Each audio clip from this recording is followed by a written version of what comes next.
So hi all, I welcome you all for the 5 editorials of the week initiative. In this initiative, we'll be identifying 5 important editorials that came in Hindu in the last week, and we'll be discussing that with respect to UPSC mains point of view. The main aim is to enable you to take the points from editorials and write it in the mains answer writing. That is the ultimate objective, and that is the ultimate goal of this initiative. Okay. So now we'll start the today's session. We have identified another 5 editorials today.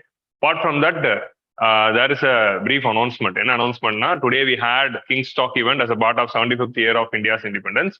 And parallelly, we are going to conduct a plastic cleaning drive, which is conducted in collaboration with an NGO called Walk for Plastic on coming Saturday evening in and around the Annanagar. So interested aspirants can come to the KINGMAKERS IAS Academy and join the plastic cleaning drive and get awareness about the recyclable and non-recyclable plastics. So we'll post the details regarding that in our Telegram channel. So follow it for the updates. Apart from that, we are also planning to celebrate the India's independence, 75 years of India's independence on August 15th morning. We're conducting a cycle rally. So interested students can also register in that, and the link is given in the description box. So the cycle rally is divided into three categories. One is 75 kilometer, another one is 35 kilometer, and the last one is 15 kilometer. So beginners can try 15 kilometers. Okay. So, and the details, everything is posted in our Telegram channel and in the description box. And we are also having a special flag hoisting ceremony and a detailed session with 2 chief guests. So all the details will be posted soon. So join with us to celebrate the 75 years of India's independence. That is Sudandra Thirunal Amudak Tiruvila, Azadika Amrit Maha Utsav. So we'll start the session with this brief announcements. The first editorial is about the money laundering judgment. Recently, we all know Prevention of Money Laundering Act, but recently Supreme Court gave a judgment regarding the same act. So about that judgment and what is the problem in the act and judgment and what is the solution, that is what we are going to discuss here. Next one is about the Taiwan crisis. Taiwan crisis, it is a very important event like Ukraine crisis, which is happening. So we'll see the brief history of the Taiwan crisis and what it is happening now and what is the lessons for India. Lessons for India was the editorial which came this week, but we'll see the history and come back. Next is about the public asset sales and concerns.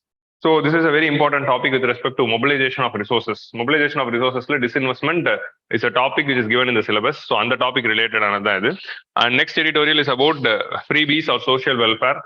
So recently Supreme Court of India has went ahead and said that they are going to form a panel to check the rationality behind the freebies.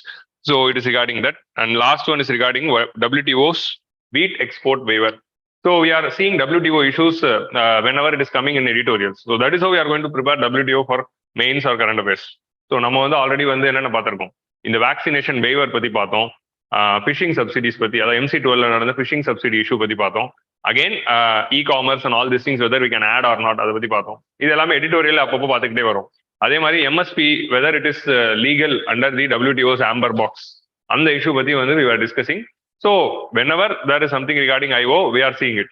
So அதுல one of the another issue regarding WTO is this wheat waiver. So these are all the 5 editorials which we are going to discuss today. So the first editorial, what has the SC said on PMLA's validity? Actually, this I have taken from FAQ. Editorials for a change, I have taken it from the FAQ. So screen, in case center, but if you are comfortable, you can continue. Okay. So this editor, so recently we all know there is something called Money Laundering Act, which is directly relevant to the syllabus. GS3 money laundering is directly relevant to syllabus. So this issue is very important with respect to our preparation. So what is money laundering? So in the issue, let us understand in brief about money laundering. Already we would have discussed that in detail in our internal security class. Internal security discuss pannirkom. So money laundering is happening mainly for 2 reasons. Number one, these people have earned their income through illicit sources.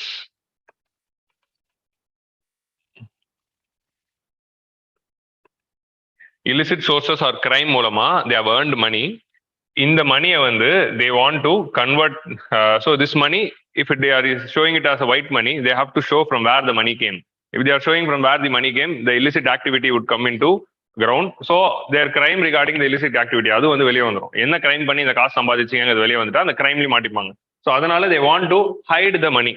So அதனால என்ன பண்றாங்க, they are converting this black money into white money and they are bringing it into the system into a formal way. அந்த சிஸ்டம்குள்ள they are bringing in it. So அதான் placement stage சொல்லுவாங்க. So illicit sources of money which is come because of the crime, அதை வந்து சிஸ்டம்ஸ்குள்ள park பண்ணும்போது they are converting this black money to white money. Apart from this money laundering, other sources. So illicit crime, it can be drug related crime or trafficking, drugs, guns or any other murders, hitman jobs, gangsters. இவங்க எல்லாருமே illicit sourcesல அந்த கிரைமை மறைக்கணும் அப்படிங்கிறதுக்காக அதுல இருந்து வந்த காசை மறைக்கணும்னு பாக்குறாங்க. இந்த காசு வெளிப்பட்டுச்சுன்னா கிரைம் வெளிப்படும். ரெண்டாவது சோர்ஸ் என்ன, just to hide the income. லீகலாவே சம்பாதிச்சிருப்பாங்க. they would have earned the money through legal route in legal means and they don't want to pay taxes. In order to evade tax, they will be doing the money laundering. So money laundering வந்து crime பண்ணிட்டும் பண்றாங்க, tax எவேஷனுக்காகவும் பண்றாங்க. So ரெண்டு ஆஸ்பெக்ட்லயும் money laundering is happening. So these are all the two reasons why people want to hide their money or they want to do money laundering and bring it back into the system as white money. So in the money laundering வந்து it happens in the money laundering வந்து it is used for terrorism purposes. That is the main problem. ஒன்னு வந்து crime நடக்குது, drugs R trafficking, இந்த மாதிரி smuggling crimes நடக்குது. இன்னொரு முக்கியமான விஷயம், the same money is also used by the terrorists. Terrorists are selling this drug. Terrorists like ISIS selling the crude oil and getting the money. இந்த மாதிரி terrorist activities-க்கு இந்த ஃபண்ட் யூஸ் ஆகிறதுனால money laundering is also linked with the terrorism. So அந்த ஆஸ்பெக்ட்ல தான் money laundering is considered to be a major crisis with respect to the security. ஆனால் தான் நேஷனல் செக்யூரிட்டி இஷ்யூங்கிறதுனால செக்யூரிட்டி சிலபஸ்ல வச்சிருக்காங்க. So now money laundering is இதுதான் brief story. இந்த மணி லாண்டரிங்கை ப்ரிவென்ட் பண்ணணும் அப்படிங்கிறதுக்காக government has pass an act called Prevention of Money Laundering Act. அந்த ஆக்ட்ல வந்து 2019 வந்து they made a certain clarifications. அந்த கிளாரிபிகேஷன்ஸ் வந்து வாஸ் அன்கான்ஸ்டிடியூஷனல் அப்படின்னு டிக்ளேர் பண்ண சொல்லி சுப்ரீம் கோர்ட்ல case was filed and Supreme Court said that they are not unconstitutional. Such kind of provisions are needed in order to enforce money laundering and in order to prevent the money laundering, because money laundering is important for security related issues. This is Supreme Court judgment. So what are all those amendments and what is the problem? How money laundering happens? Money laundering happens in three phases. First one, the accumulation of money from illegal activities. So illegal சம்பாதிச்ச காசை வந்து first வந்து மூணு ஸ்டேஜ்ல, first stage placement stage, second is layering, third is integration. So இது already நம்ம செக்யூரிட்டியில பார்த்துருக்கோம். இன் பிளேஸ்மெண்ட் ஸ்டேஜ் ஃபர்ஸ்ட் வந்து you have to take that black money and place in the system. அதான் வந்து பிளேஸ்மெண்ட் ஸ்டேஜ். அப்படி பிளேஸ் பண்ண மணியை வந்து நிறைய பிட்ஸ் அண்ட் பீசஸா பிரிச்சு அதை வந்து சுத்த விடுவாங்க. Like you will be dividing that. ஒரு 100 கோடினா 100 கோடியை வந்து ஒரு லட்சமா வந்து பிரிப்பாங்க. ஒரு லட்சமா பிரிச்சு அதை வேரியஸ் சோர்சஸ் கிட்ட கொடுத்து அது பேர் ஸ்மர்பிங் அப்படின்னு சொல்லுவாங்க. வேரியஸ் சோர்சஸ் கிட்ட கொடுத்து again they'll bring back into the system. So on final stage is integration. அப்படி பிரிஞ்ச காசை திருப்பி சிஸ்டம்குள்ள இன்டகிரேட் பண்றது தான் integration stage. That when it is coming back, it will come as white money. So இதுதான் வந்து மணி லாண்டரிங்கோட 3 இம்பார்ட்டன்ட் ஃபேஸஸ். இந்த லேயரிங் ஃபேஸ் மட்டும் நிறைய டைப்ஸ் இருக்கு. இந்த layering it can be through shell companies or it can be through fake donations or fake invoices. இந்த மாதிரி வேரியஸ் மீன்ஸ் மூலமா பண்றாங்க. It can be through smurfing, it can be through hawala. இது மாதிரி வேரியஸ் சோர்சஸ்ல பண்ணுவாங்க. அதில் அந்த ஹவாலா மெத்தட் தான் வந்து சிவாஜி படத்துல they would have shown how Shivaji's money is first placed into the system, into the Hawala dealer. Hawala dealer கிட்ட இருக்க காசு வந்து then it is layering processல என்ன போகுது, he goes to USA and gets the money and he distributes that money to various PIO, நம்ம India person of Indian origin people கிட்ட அதை வந்து காசா கொடுத்து நீங்க சிவாஜி ஃபவுண்டேஷனுக்கு டொனேஷனா கொடுங்க அப்படின்னு சொல்லுவாரு. சிவாஜி ஃபவுண்டேஷன் அந்த காசு வந்து பல்கா அப்படியே இருந்தா மாட்டிப்பாங்க. ஆனா அது எல்லாமே ஒரு 1000 பேருக்கு பிரிச்சு கொடுத்து நீங்க டொனேஷனா கட்டிடுங்க அப்படின்னு சொன்ன உடனே அது எல்லாம் ஸ்மால் அமௌண்ட் ஆஃப் டொனேஷனா it is coming back to Shivaji Foundation in the name of donation from international countries. So அப்படி வந்து அது வரும்போது that is the integration stage. லேயரிங்ல சின்ன சின்னதா பிரிக்கிறது. integration is finally coming back as white money. So அதுதான் அந்த படத்துலையும் காட்டியிருப்பாங்க. இதுதான் மணி லாண்டரிங். இந்த மணி லாண்டரிங் டெரரிசம் ஆக்டுக்கு யூஸ் பண்றது தான் main problem. So what are the amendments and what is the judgement? அந்த கேஸ் பேர் வந்து விஜய் மதன் லால் கேஸ். ரீசெண்டா ஜட்மெண்ட் அந்த case. So Vienna Convention 1998, UN Convention against illicit trafficking and in narcotic drugs அப்படிங்கிற அந்த UN Convention is also called as Vienna Convention. ஒரு வியன்னால எத்தனை convention தான் போடுவாங்களோ. ஸோ அந்த அதுல ஒரு கன்வென்ஷன் தான் இது. வியன்னா கன்வென்ஷன் நம்ம என்ன சொல்றது? ஸோ அந்த கன்வென்ஷன்ல they prohibited the illegal trafficking, illegal smuggling of drugs and அதுக்கான பெனால்டிஸ் என்னென்னவா இருக்கணும் அப்படிங்கறதையும் அனௌன்ஸ் பண்ணாங்க. Followed by that, an international body was started in G7 summit. அப்போ G7 சம்மிட்ல they started this body called FATF, Financial Action Task Force. அதோட main role என்னவா இருக்கு in 1989ல in order to prevent money laundering and terrorism financing. அதுக்காக they used to provide global regulations. So Financial Action Task Force is giving the global recommendations to countries regarding prevention of money laundering and prevention of terrorism financing. So அதான் FATF ஓட work. FATF is a very important organization, study for both prelims and mains. Next வந்து Palermo Convention. So the Palermo Convention is related to what? Palermo Convention is related to organized crime. So 2000ல வந்து இந்த கன்வென்ஷன்ல organised crime, நம்ம organised crime படிச்சிருக்கோம்ல internal செக்யூரிட்டியில, அந்த organised crime எல்லாத்தையும் ப்ரிவென்ட் பண்றதுக்கும் அதுக்கான கைட்லைன்ஸ்க்கும் there is this convention. So இந்த 3 கன்வென்ஷன்ல India is being a part of it. We passed this Prevention of Money Laundering Act to satisfy the global obligations.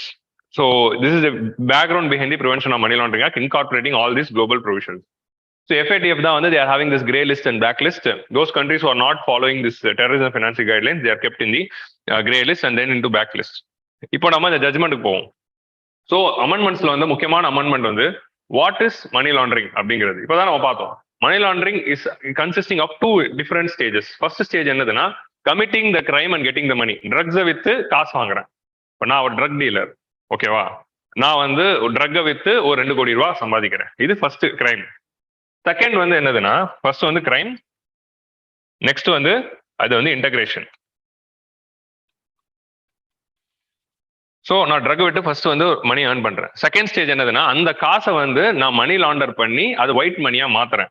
White மணியா மாத்தி அதுல ஒரு வீடு வாங்குறது, லேண்ட் வாங்குறது, இல்ல வேற எதுக்காக செலவு பண்றது அப்படின்னு செலவு பண்றது. அதான் integration. Integration is converting that money into white and doing certain investments or doing certain expenditures out of it. அது எல்லாமே இன்டகிரேஷன்ல வருது. ஸோ இதுக்கு முன்னாடி ஆக்சுவலி இது எப்படின்னா both these crimes are seen as dependent crimes. Dependent crimes-னா இது ரெண்டுமே நடந்திருந்தா தான் மணி லாண்டரிங் சொல்றாங்க. இல்ல ஏதாவது ஒண்ணு மட்டும் நடந்திருந்தா அது மணி லாண்டரிங் இல்ல. இது கிரைம் மட்டும் நடந்திருந்தா அது கிரிமினல் சிஆர்பிசிக்குள்ள போயிடும். இன்டகிரேஷன், அதாவது கருப்பு பணத்தை வெள்ளை பணமா மாத்துறாங்க. ஏன்னா டாக்ஸ் எவேஷனுக்காகவும் பண்ணுவாங்க. ஒரு நல்ல பிசினஸ் பண்ணிட்டு டாக்ஸ் எவேஷனுக்காக அது பண்ணுவாங்க. ஸோ அவங்கள பார்க்கும்போது அது டாக்ஸ் எவேஷன் கிரைஸ். ஐடி ஆக்ட்ல, இன்கம் டாக்ஸ் ஆக்ட்ல அவங்கள பர்சிக்யூட் பண்றாங்க. ஸோ இப்போ இந்த 2 வேற கிரைமை வந்து தனித்தனியா நடந்தா தனித்தனியா பார்த்துட்டு இருந்தாங்க. ஆனா 2019 அமெண்ட்மெண்ட் என்ன பண்ணுச்சுன்னா நம்ம வந்து ரெண்டுமே நடந்திருக்கணும். ஒரு கிரைம் நடந்திருக்கணும், அந்த கிரைமை ஹைட் பண்றதுக்காக காசை லாண்டர் பண்ணியிருந்தா தான் மணி லாண்டரிங் குள்ள வரணும் அப்படிங்கிறது தான் ஆக்சுவல் ப்ரொவிஷன்ஸ். பட் 2019ல கவர்மெண்ட் வந்து ஒரு கிளாரிபிகேஷன் பண்றாங்க. என்ன கிளாரிபிகேஷன்னா it will seen in an independent way. So இது ரெண்டுமே இண்டிபெண்டன்ட் தான். நீங்க கிரைம் பண்ணியிருந்தாலும் நாங்க பிடிப்போம், நீங்க கருப்பு பணம் வச்சிருக்கோம், எங்களுக்கு சந்தேகம் வந்தாலே நீங்க இப்படி கிரைம் பண்ணி தான் சம்பாதிச்சிருப்பீங்க. Like you are doing having some black money, கண்டிப்பா நீ ட்ரக் வித்து தான் சம்பாதிச்சிருப்ப அப்படின்னு சொல்லி என்னால விசாரணை பண்ண முடியும். ஸோ அதனால வந்து they are making the independent dependent crime என்று இண்டிபெண்டன்ட் கிரைம். இண்டிபெண்டன்ட் கிரைம்னா இது வேறன்னு இருந்தது வந்து இப்போ ஒன்னும் வந்து இது வேறன்னு இருக்கிறது வந்து இப்போ தனியா பார்க்கலாம் அப்படிங்கிற மாதிரி சொல்றாங்க. நீ எதர் கிரைம் பண்ணியிருந்தாலும் உனக்கு பிஎம்எல்ஏ வரும், இல்ல அதை வெள்ளைய கருப்பா மாத்தும் போது நான் பிடிச்சாலும் உனக்கு பிஎம்எல்ஏ வரும். நீ கிரைமே பண்ணாம சம்பாதிச்சாலும் நான் அது பிஎம்எல்ஏக்குள்ள கொண்டு வந்து விசாரிக்கலாம். ஸோ இந்த 2வது பொசிஷனை யோசிச்சு பார்க்கும்போது உங்களுக்கு ரீசெண்டா நடக்கிற கேசஸ் எல்லாம் உங்க மைண்ட்ல வரணும். எதிர்கட்சி தலைவர்கள் மேல போடப்படுற கேசஸ். ஸோ அதெல்லாம் பொலிட்டிக்கல் மிஸ்யூஸ் பண்றாங்கிறதா very big allegations. Okay, so just like that normal corruption வேற, மணி லாண்டரிங்காக பண்ற கிரைம் வேற. So that is the difference which wanted to. So இந்த அமெண்ட்மெண்ட்ஸ்க்கு அகேன்ஸ்டா தான் ஃபர்ஸ்ட் அப்பீல் போகுது. அந்த அப்பீல்ல வந்து supreme court has given a very good judgement. What supreme court has said, அதெல்லாம் கிடையாது, அது இண்டிபெண்டன்ட் இல்ல டிபெண்டன்ட் தான். ரெண்டுமே நடந்தால் மட்டும்தான் it is called as money laundering. You cannot call it an independent crime. கிரைமும் நடந்திருக்கணும், அந்த கிரைம்ல இருந்து வந்த காசு மூலமா தான் சொத்து வாங்கியிருக்கணும். அதை தான் வந்து you should be persecuting under prevention of money laundering act. அங்கதான் என்ஃபோர்ஸ்மெண்ட் டைரக்டரேட் பவர் வருது. Otherwise it is just the power of police department. அதை இண்டிவிஜுவல் கிரைமா பார்க்கணும். அப்படிங்கிற இந்த ஒரு judgement is considered to be a very important judgment and it is upheld. It is a positive side of the judgment. Okay, இந்த ஒரு judgement வந்து people are upheld. So Vijay Madanlal கேஸ்ல this is a very important thing to note. Defines what is money laundering and dependent offense with crime committed. So இது வந்து ஒரு dependent offense-ஆ supreme court upheld பண்ணிருக்காங்க. So இந்த concept புரிஞ்சுதா? இதான் first concept. இது prelims point of வியூல கேட்கலாம். Dependent independent. இண்டிபெண்டன்ட்னா ரெண்டுமே வேறையா இருந்தாலும் ஏதாவது ஒன்னு பண்ணியிருந்தாலே பிஎம்எல்ஏ வரும். டிபெண்டன்ட்னா ரெண்டுமே நடந்தா மட்டும் தான் பிஎம்எல்ஏ வரும். திருப்பி ஓல்டு ப்ரொவிஷனுக்கே சுப்ரீம் கோர்ட் அப்ஹெல்ட் பண்ணிருக்காங்க. That is the only thing. So அமெண்ட்மெண்ட்ல என்ன சொல்றாங்க, under section 3 of PMLA the person shall be accused of money laundering if any manner that person is directly or indirectly involved in any of the proceeds.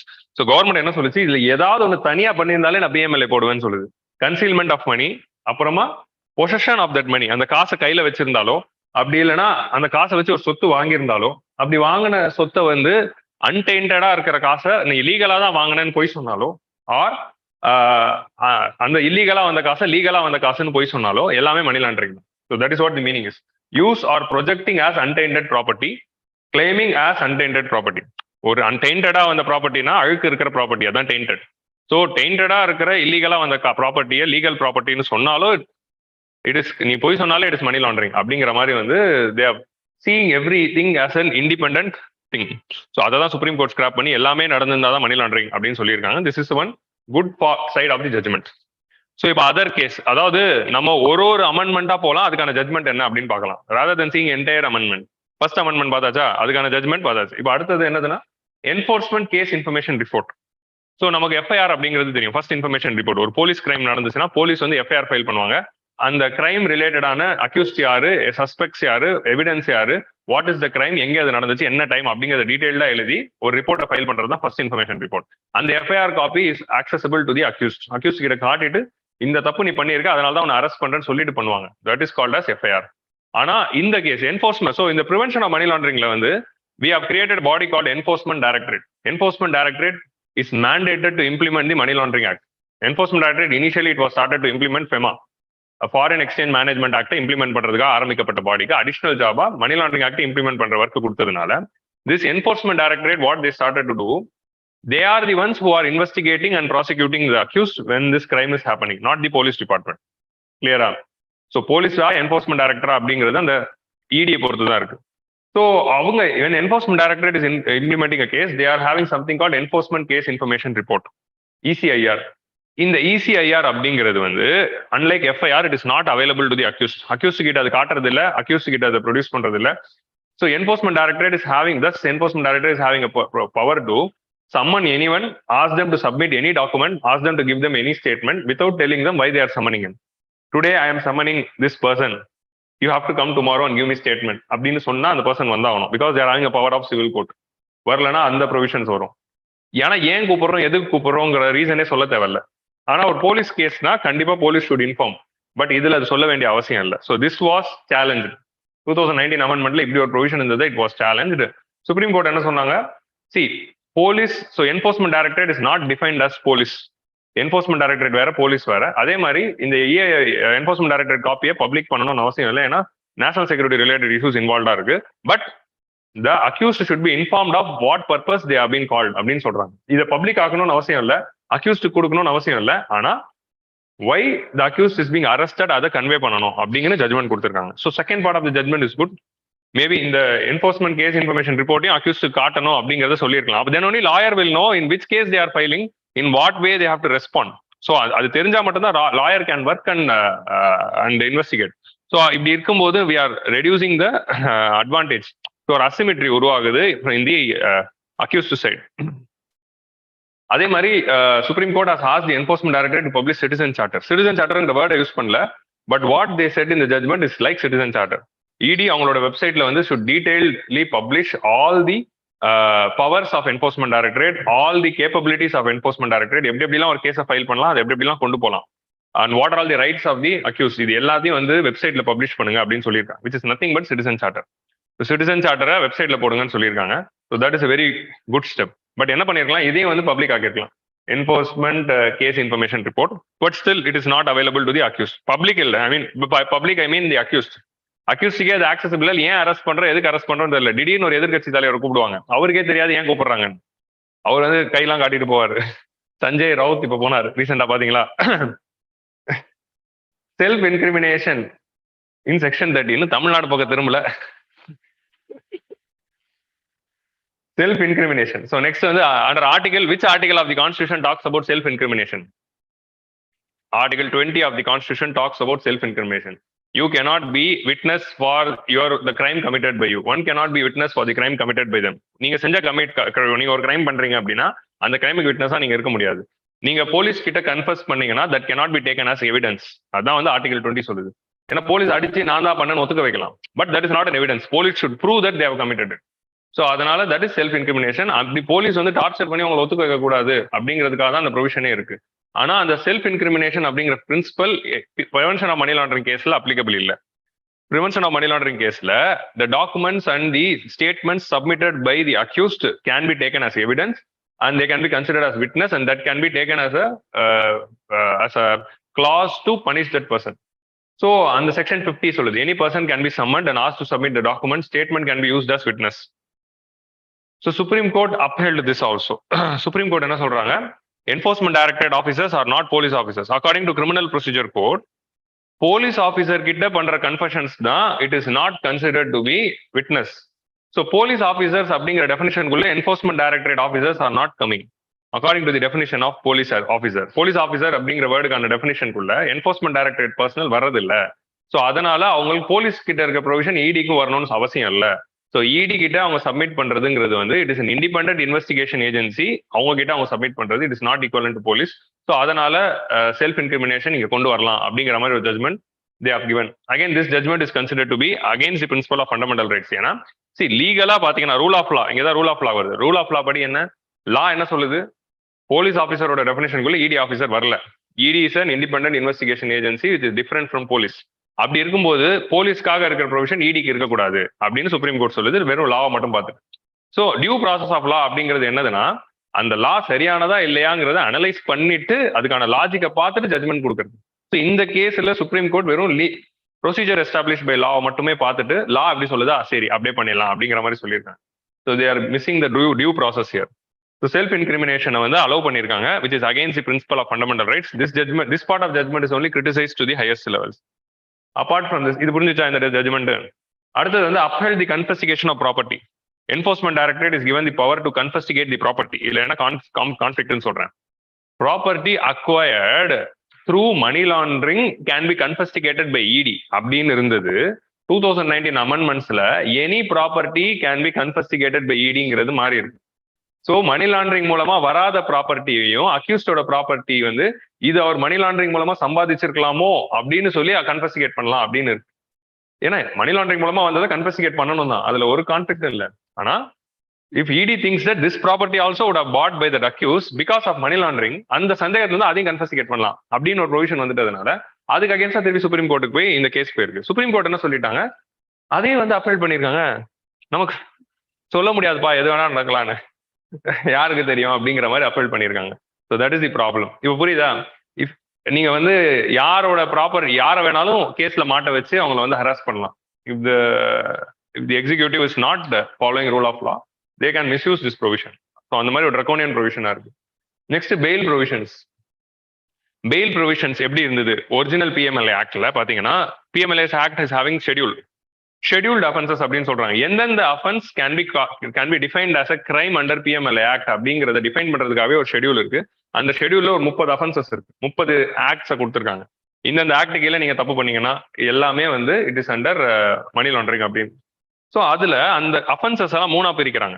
So below 1 year judgement, 1 year punishment, 1 year to 3 years punishment, 3 years and higher punishment அப்படிங்கிறத வச்சு மூணா பிரிக்கிறாங்க. So 3 years and higher இருக்கிற பனிஷ்மெண்ட்டுக்கு bail is not default. Only after the opinion of the judge will be given bail. ஆனா 3 yearsக்கு கீழே இருக்கிற எல்லா கிரைம்ஸுக்கும் bail is default, you can get the bail. இப்படிதான் வந்து ப்ரிவென்ஷன் ஆஃப் மணி லாண்டரிங் ஆக்ட்ல they have classified the offences. Okay, இந்த கிளாசிபிகேஷன் வந்து இட் இஸ் இல்லீகல், அப்படிதான் பண்ணக்கூடாது. சுப்ரீம் கோர்ட் வந்து 2018 they gave a judgment.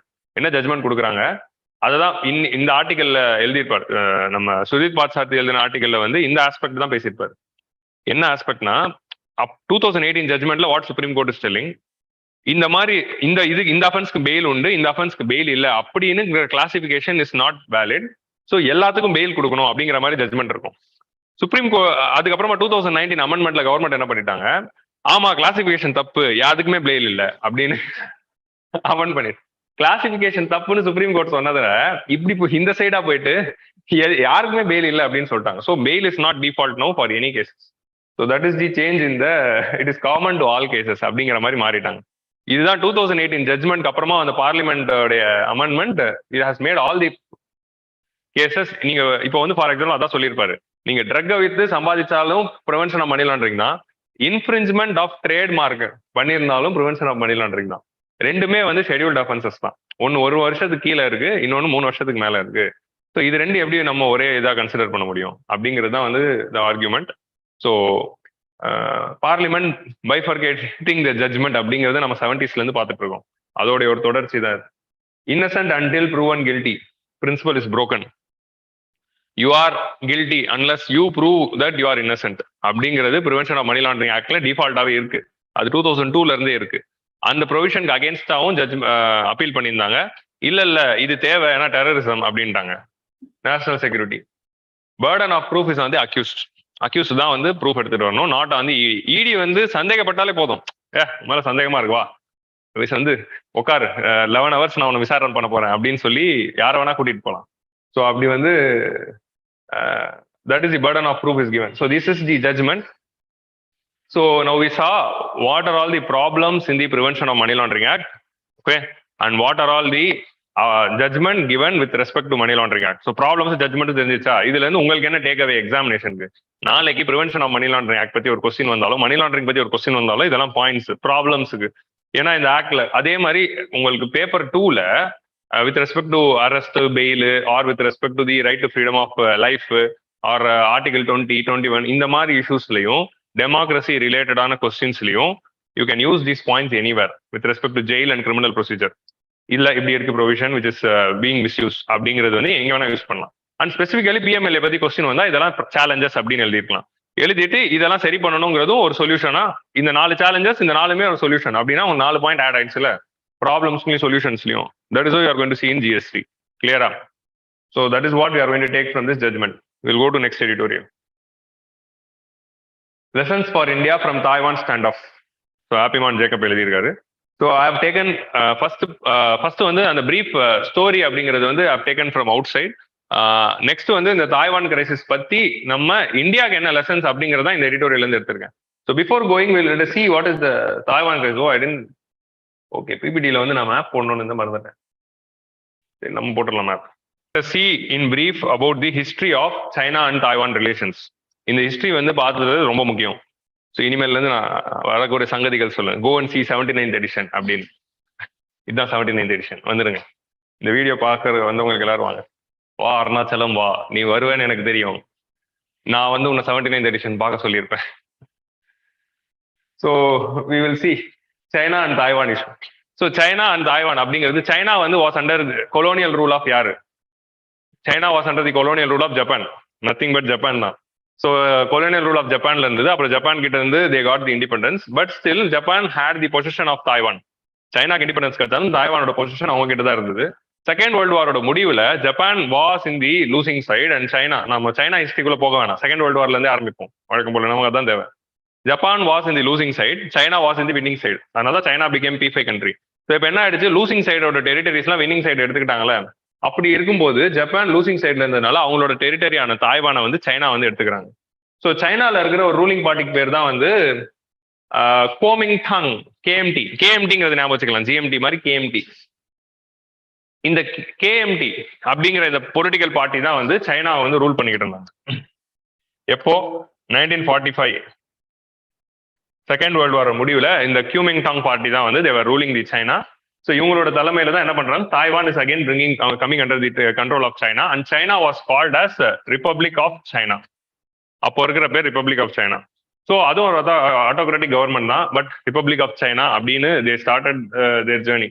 அந்த ரிபப்ளிக் ஆஃப் சைனாக்கு அகெயின்ஸ்டா தான் Mao did the revolution on lines of Lenin's Russian revolution. மாவோ வந்து என்ன பண்றாரு, நானும் ஒரு கம்யூனிஸ்ட் ரெவல்யூஷன் பண்றேன் அப்படின்னு சொல்லி he conducted a communist revolution successfully and he defeated this KMT and he captured the power இன் 1948-49. அப்போ அதான் வந்து மாவோஸ் ரெவல்யூஷன்.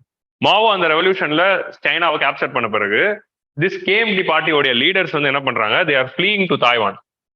தாய்வானுக்கு ஓடி போயிட்டு அங்க வந்து தே ஆர் செட்டிலிங், அங்க வந்து தஞ்சம் அடைகிறாங்க. தஞ்சம் அடைஞ்சிட்டு still it is under China control இருந்தாலும் இவங்க அங்க போன பிறகு இதுதான் இனிமேல் சைனா அப்படின்னு சொல்லி they are starting and exile, government in exile. நாங்க தான் official China government, this fellow இல்லீகலா கேப்சர் பண்றாரு மாவோ, பட் இனிமேல் இருந்து இதான் கவர்மெண்ட் இன் எக்ஸைல். எப்படி போஸ் வந்து அந்தமான்ல இருந்து கவர்மெண்ட் இன் எக்ஸைல் பண்ணாரு, ஆர் வந்து இப்போ இருக்கிற பிரசன்ட் ஆப்கானிஸ்தான் லீடர்ஸ் எல்லாருமே டர்க்மெனிஸ்தான்லயோ உஸ்பெகிஸ்தான்லயோ உட்காந்துக்கிட்டு கவர்மெண்ட் இன் எக்ஸைல் வந்து ரன் பண்றாங்க அகைன்ஸ்ட் தாலிபான்.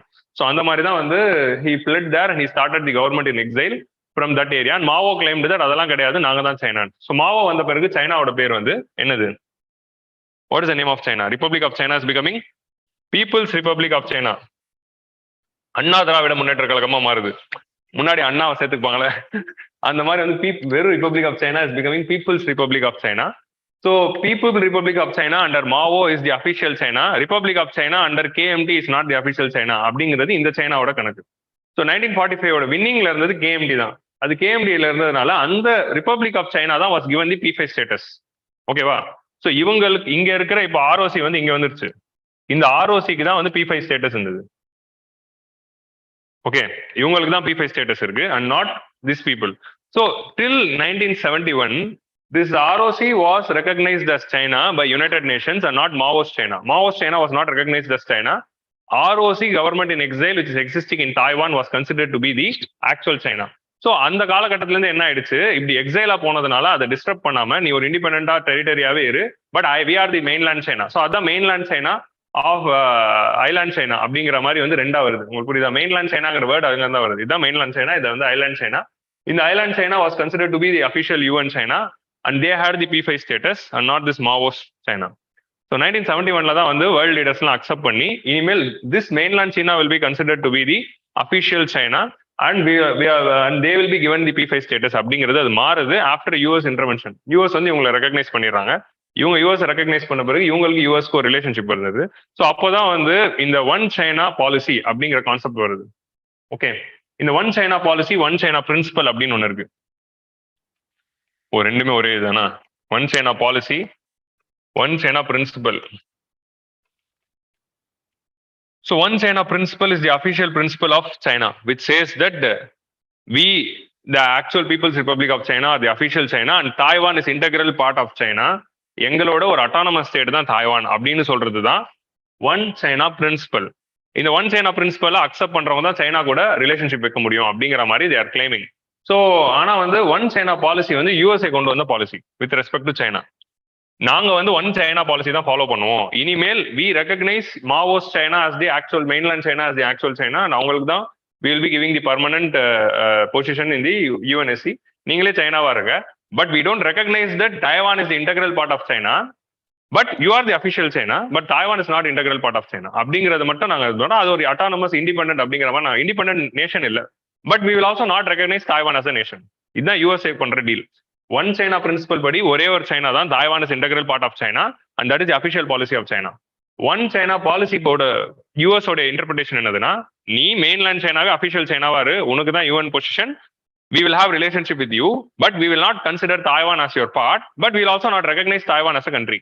இதுதான் ஒன் சைனா பாலிசி. இந்த ஒன் சைனா பாலிசி வந்து US சொன்ன ஐடியா நல்லா இருக்கிறதுனால இது ஃபுல்லா குளோபல்லையும் ஃபாலோ பண்ண ஆரம்பிச்சிட்டாங்க.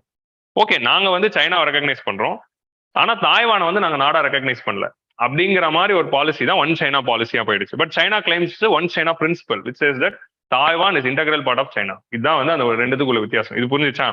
இதெல்லாம் புரிஞ்சாதான் கதை புரியும், அதனாலதான் இந்த கதை சொல்றேன். ஸோ இப்போ one China policy, one China principle, but one China policy famous ஆனதுனால அதே ஓகே, ஏதோ ஒன்று அவனை ரெகக்னைஸ் பண்ணல, அது வரைக்கும் போதும்.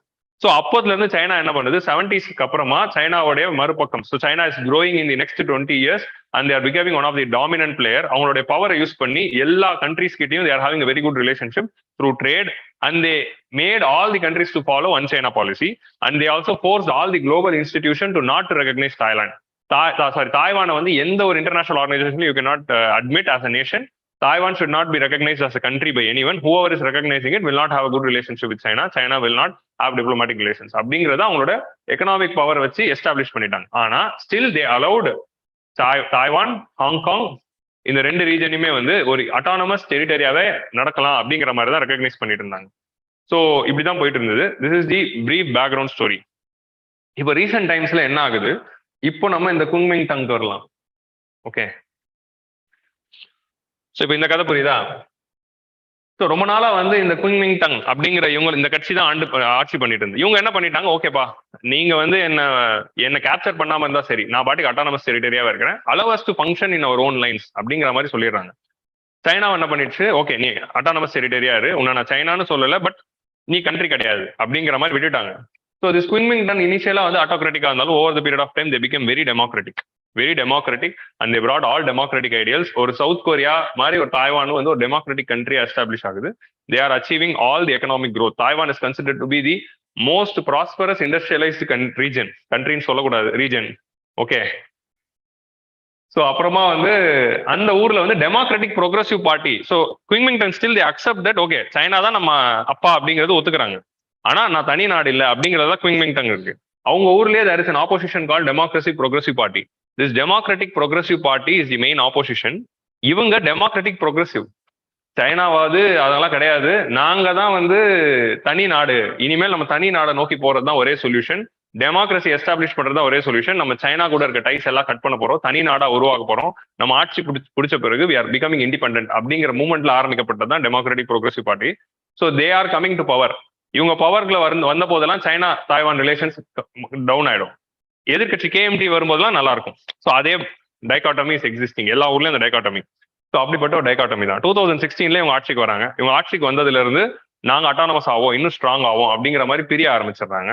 ஸோ தாய்வான் இண்டிபெண்டன்ஸ் அப்படிங்கிற மாதிரி பேச்செல்லாம் அதிகமாகுது. That is becoming insecurity to China. ஏன்னா சைனா வந்து குளோபல் சூப்பர் பவர் அப்படின்னு சொல்லுது. பக்கத்துலேயே ஒருத்த உட்காந்து மதிக்கலன்னா அவங்களுக்கு கோவம் வரும்ல, அதனால அவங்க மண்டையிலே அடிக்கணும் அப்படிங்கிற ஒரு இன்டென்ஷன்ல சைனா வந்து இருக்காங்க. நீ என்ன நான் உலகத்தையே பயமுறுத்திக்கிட்டு இருக்க, நீ இன்னும் தமாத்துன்னு இருந்துட்டு கத்திக்கிட்டு இருக்க அப்படிங்கிற மாதிரி தான் சைனாவோட intention. This democratic progressive party வந்து யூஎஸ் கூட க்ளோஸ் ஆக ஆரம்பிக்கிறாங்க. யூஎஸ் வந்து அவங்களோட 1970s அக்கார்ட்ல ஒரு விஷயம் ஆட் பண்றாங்க. We will not recognise Taiwan as a country, but we will support Taiwan's self defence. இங்கதான் அமெரிக்கா நிக்கிறாங்க. உங்களுக்கு புரியுதா? சரி, இது பிரச்சனை சால்வ் பண்ணணும், ஆனாலும் நம்ம ஒரு லாக் வைக்கணுமே, நாளைக்கு தேவைப்படுமே இன்வைட் பண்றதுக்கு அப்படிங்கிற மாதிரி they are using this lock. We are recognise mainland China, we are not recognising Taiwan as a country, ஆனா we will support Taiwan's self defence. அதோட மீனிங் தான் நாங்க ஆயுதம் கொடுப்போம், நல்ல ரிலேஷன்ஷிப் வச்சுப்போம் அப்படிங்கிறது தான். ஸோ இப்போ டிபிபி வந்த பிறகு அதுக்கான காலம் வந்துருச்சு, பழைய பொருளை எடுக்க வேண்டியதுதான் அப்படிங்கிற மாதிரி no DPP has come to the power. So again now China is since DPP is becoming independence பத்தி பேசுறதுனால China wants to control it. இப்போதான் ரீசெண்டா ஹாங்காங்ல என்ன பண்ணாங்க, ஒரு பப்பட் ரிஜைம் ஆஃப் ஹாங்காங்ல இருந்த டெமோக்ராட்டிக் ரிஜைமை கண்ட்ரோல் பண்ணணும் அப்படிங்கிறதுக்காக ப்ரோ சைனாவா இருக்கிற ஒருத்தர் எலெக்ஷன் ஜெயிச்ச மாதிரி காட்டி அவங்க மூலமா அந்த ரிஃபார்ம்ஸ் எல்லாம் பண்ணணும்னு நினைச்சாங்க. And that is why the protest was going there. Similarly இப்போ தாய்வான்ல என்ன பண்றாங்க, தாய்வானை டோட்டலா இன்டகிரேட் பண்ணணும். ஸோ எந்த தலைவர் வந்து தாய்வானை டோட்டலா சைனா கூட இன்டகிரேட் பண்றாரோ he will be considered to be the China's super power, super hero. உங்களுக்கு புரியுதா? நம்ம ஜி ஜின்பிங் அப்படிங்கிறவர் வந்து மாவோ வந்து ஒரு பெரிய லெஜெண்ட்னு சொல்றாங்க, டெங் ஜியோபாங்க ஒரு லெஜெண்ட் அப்படின்னு சொல்றாங்க, நம்மளையும் லெஜெண்ட்னு சொல்லுமே அப்படின்னு சொல்லணும். நீங்க லெஜெண்ட்னு சொல்லணும்னா ஒரு படம் எடுங்க, உங்களையும் லெஜெண்ட் அப்படின்னு சொல்லுவாங்க. ஸோ நம்மளை லெஜெண்ட்னு சொல்லணும்னா நம்மள ஏதாவது சம்பவம் பண்ணணும் அப்படின்னு சொல்றதுனாலதான் அவர் என்ன பண்றாரு, நம்ம தாய்வானை இன்டகிரேட் பண்ணா அவர் image in the domestic country will increase அப்படின்னு சொல்லிட்டு he's one of his agenda in future is to integrate Taiwan with China even through military means அப்படிங்கிறது தான்.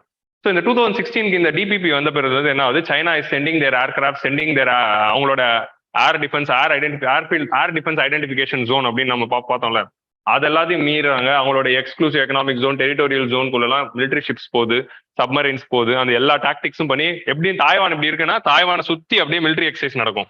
இப்பயே அதான் நடந்துகிட்டு இருக்கு, தாய்வானை சுத்தி 6 இடத்துல மிலிட்டரி எக்ஸசைஸ் நடக்கும். ஸோ இந்த மாதிரி எல்லாம் பண்ணி த்ரெட்டன் பண்ணிட்டு இருக்காங்க, நீங்க ரொம்ப பண்ணீங்கன்னா வில் கேப்சர் அப்படின்னு. So this is what the present situation. இந்த சுச்சுவேஷன் இருக்கும்போது தான் this Nancy Pelosi she is a very அவங்க வந்து ஒரு very senior parliamentarian of USA. அவங்க வந்து டெமோக்ராட்டிக் பார்ட்டியில இருக்க ஒரு senior parliamentarian. She is the speaker of US Congress. So அவங்க அங்க இருக்க speaker, she is a parliamentarian. அவங்களுடைய என்டையர் அரசியல் வாழ்க்கையிலையும் வந்து she was supportive of Hong Kong and Taiwan and she was supportive of Tibet. So இந்த மாதிரி மூவ்மெண்ட்ல பண்ணிருக்காரு, அவங்களுக்கும் சைனாக்கும் ஆகாது. ஸோ இப்போ வந்து since the cold war is emerging again, cold war 2.0, one enemy is Russia, another enemy சைனான்னு எமர்ஜ் ஆகிறதுனால now Russia கிட்ட ஒரு ஸ்டேட்மெண்ட் பண்ணி ஒரு இஷ்யூ ஆரம்பிச்சு வச்சிடும். ஏன்னா பிரச்சனை இருக்கிற வரைக்கும் தான் அமெரிக்காவோட பேச்சு இருக்கும். பிரச்சனை இல்லாம ஸ்மூத்தா போயிடுச்சுன்னா அமெரிக்கா யாரும் மதிக்க மாட்டாங்க. ஸோ ஒரு பிரச்சனையை உருவாக்கி ஒரு எனிமி, ஏன்னா எனிமி ஐடென்டிஃபை பண்ணாதான் உங்களுக்கு பவர், அவன் எனிமின்னு காட்டினாதான் எனக்கு வந்து பவர் வரும், ஏன் பின்னாடி வருவாங்க. ஸோ எனிமே யாருமே இல்லாத போனா டாமினேட் பண்ணலாம், பட் அது லாங் ரன்ல சஸ்டெயின் ஆகாது. அதனால எனிமி திருப்பி வேணும், ஒரு எனிமியை உருவாக்கிடும். இன்னொரு எனிமியை வந்து வேர்ல்டு அரீனால உருவாக்கணும் அப்படின்னா அந்த எனிமியை வந்து கெட்டவன் அப்படின்னு காட்டணும். அதுக்கு காட்டுறதுக்காக we need a strategy. So Nancy Pelosi வந்து என்ன பண்றாங்க, இந்த recent visit to Taiwan is happening. So இப்படி வந்து யூஎஸ்ல இருக்கிற ஒரு லீடர் வந்து தாய்வானை விசிட் பண்றது சைனாக்கு பிடிக்கல. So China was condemning USA, if you play with the fire you will perish with it அப்படின்னு ஜி ஜின்பிங் பைடன் கிட்ட சொன்னாராம் சைனீஸ் மொழியில. அது எந்த லாங்குவேஜ்ல சொன்னாருன்னு தெரியல. அந்த லைன் வந்து எல்லாத்துலயும் இருக்கு, நல்லா இருக்குல்ல, இது எஸ்ஏலையும் வரலாம். If you play with fire you will perish in it. இது ஆல்ரெடி வந்தா மாதிரி தான் எனக்கு ஒரு தாட், பட் ஸ்டில் எஸ்ஏல யூபிஎஸ்சில வந்ததா இல்லை நான் எழுதின டெஸ்ட் சீரீஸ்ல வந்ததான்னு தெரியல, பட் வந்துச்சு எங்கேயோ, if you play with the fire you will perish in it அப்படின்னு. இதை வந்து ஆங்கர் அப்படிங்கிறத ரிலேட் பண்ணி எத்திக்ஸ்ல கேட்டாங்களா என்னன்னே எனக்கு ஞாபகம் இல்லை, பட் எங்கேயோ வந்திருக்கு. பட் இதெல்லாம் உங்களுக்கும் திருப்பி வரலாம் எத்திக்ஸ்லயோ எஸ்ஏலையோ. ஸோ அப்படின்னு சைனா சொல்லியிருக்காரு. பட் ஜோ பைடன் என்ன சொல்லியிருக்காருன்னா, will still we are following one China policy. எங்க அவங்க வேற டிபார்ட்மெண்ட், அவங்க லெஜிஸ்லேச்சர், நாங்க எக்ஸிக்யூட்டிவ், அதனால நாங்க அவங்களை கண்ட்ரோல் பண்ண முடியாது அப்படின்னு சொல்றாரு. அதெல்லாம் நம்புற மாதிரியா இருக்கு. ஸோ அவங்களும் டெமோக்ராட்டிக் பார்ட்டி தான், ஒரே கட்சிக்காரங்க தான். ஸோ பட் அவங்க ஊர்ல அந்த ஸ்ட்ரிக்ட் செப்பரேட் டிபார்ட்மெண்டலைசேஷன் இருக்குல்ல. So she is visiting and according to US உடைய லா வந்து president is the first hierarchy. After president we are having vice president. Vice president அப்புறமா இருக்கிறது ஸ்பீக்கர் தான், third in line for succession. In case president செத்து போயிட்டாருன்னா vice president will become president. Vice president செத்து போயிட்டாங்கன்னா speaker will become the president. அப்படி இருக்கும்போது இப்படி ஒரு ஹையஸ்ட் சுப்பீரியர் பவர் வந்து இப்படி நம்ம ஊர்ல வராங்களே, அதுவும் இந்த நான்சி பெலோசி வந்து she is always critical of China அப்படிங்கிற இந்த பர்சனாலிட்டி வந்து தாய்வானுக்கு முழு ஆதரவு கொடுக்கறதுங்கிறது it's message sending.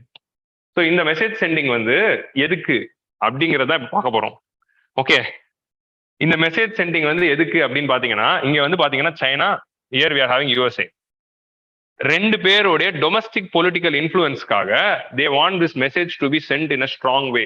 China now third term வந்து ஜி ஜின்பிங் கேட்க போறாரு, அவருடைய தேர்ட் காங்கிரஸ் நடக்க போதான். ஸோ சைனால வந்து பார்லிமெண்ட் இருக்கு. பார்லிமெண்ட் 5 வருஷத்துக்கு ஒரு வாட்டி கூட்டுவாங்க. ஓகே, 5 வருஷம் ஒரு வாட்டி கூப்பிட்டுட்டு, இப்போ நம்ம இந்த அரசியல் கட்சிகளுடைய செயற்குழு பொதுக்குழு நடக்கும் தெரியுமா? சும்மா பேச்சுக்குன்னு ஒரு குழுவை கூட்டி இவங்க சொல்ல வேண்டியதெல்லாம் சொல்லி எல்லாரும் ஆதரவு சொல்லுவாங்க, ஒரு தலைபட்சமா முடிவு எடுக்க. அரசியல் கட்சியோட செயற்குழு பொதுக்குழு எப்படி நடக்குதோ அதே மாதிரிதான் சைனாவுடைய பார்லிமெண்ட் நடக்கும். ஸோ அது 5 வருஷத்துக்கு ஒரு வாட்டி நடக்கும். அது நடக்க போகுது இப்போ.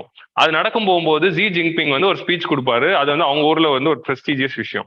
அந்த ஸ்பீச் கொடுக்கறதுக்கு முன்னாடி இப்படி ஒரு தாய்வான் வந்து சைனாவே மீறி நான்சி பெலோசி எல்லாம் இன்வைட் பண்ணி அவங்களோட அட்டானமியை எம்பசைஸ் பண்றாங்க அப்படிங்கிறது ஜி ஜின்பிங்கோட இமேஜுக்கு சைனாக்குள்ள it is a problem. Dictator can be dictator only till people are fearing him. இல்லைன்னா டிக்டேட்டர் ஈஸியா தூக்கி போட்டுடலாம். அப்படித்தானே மாவோ வந்தாரு.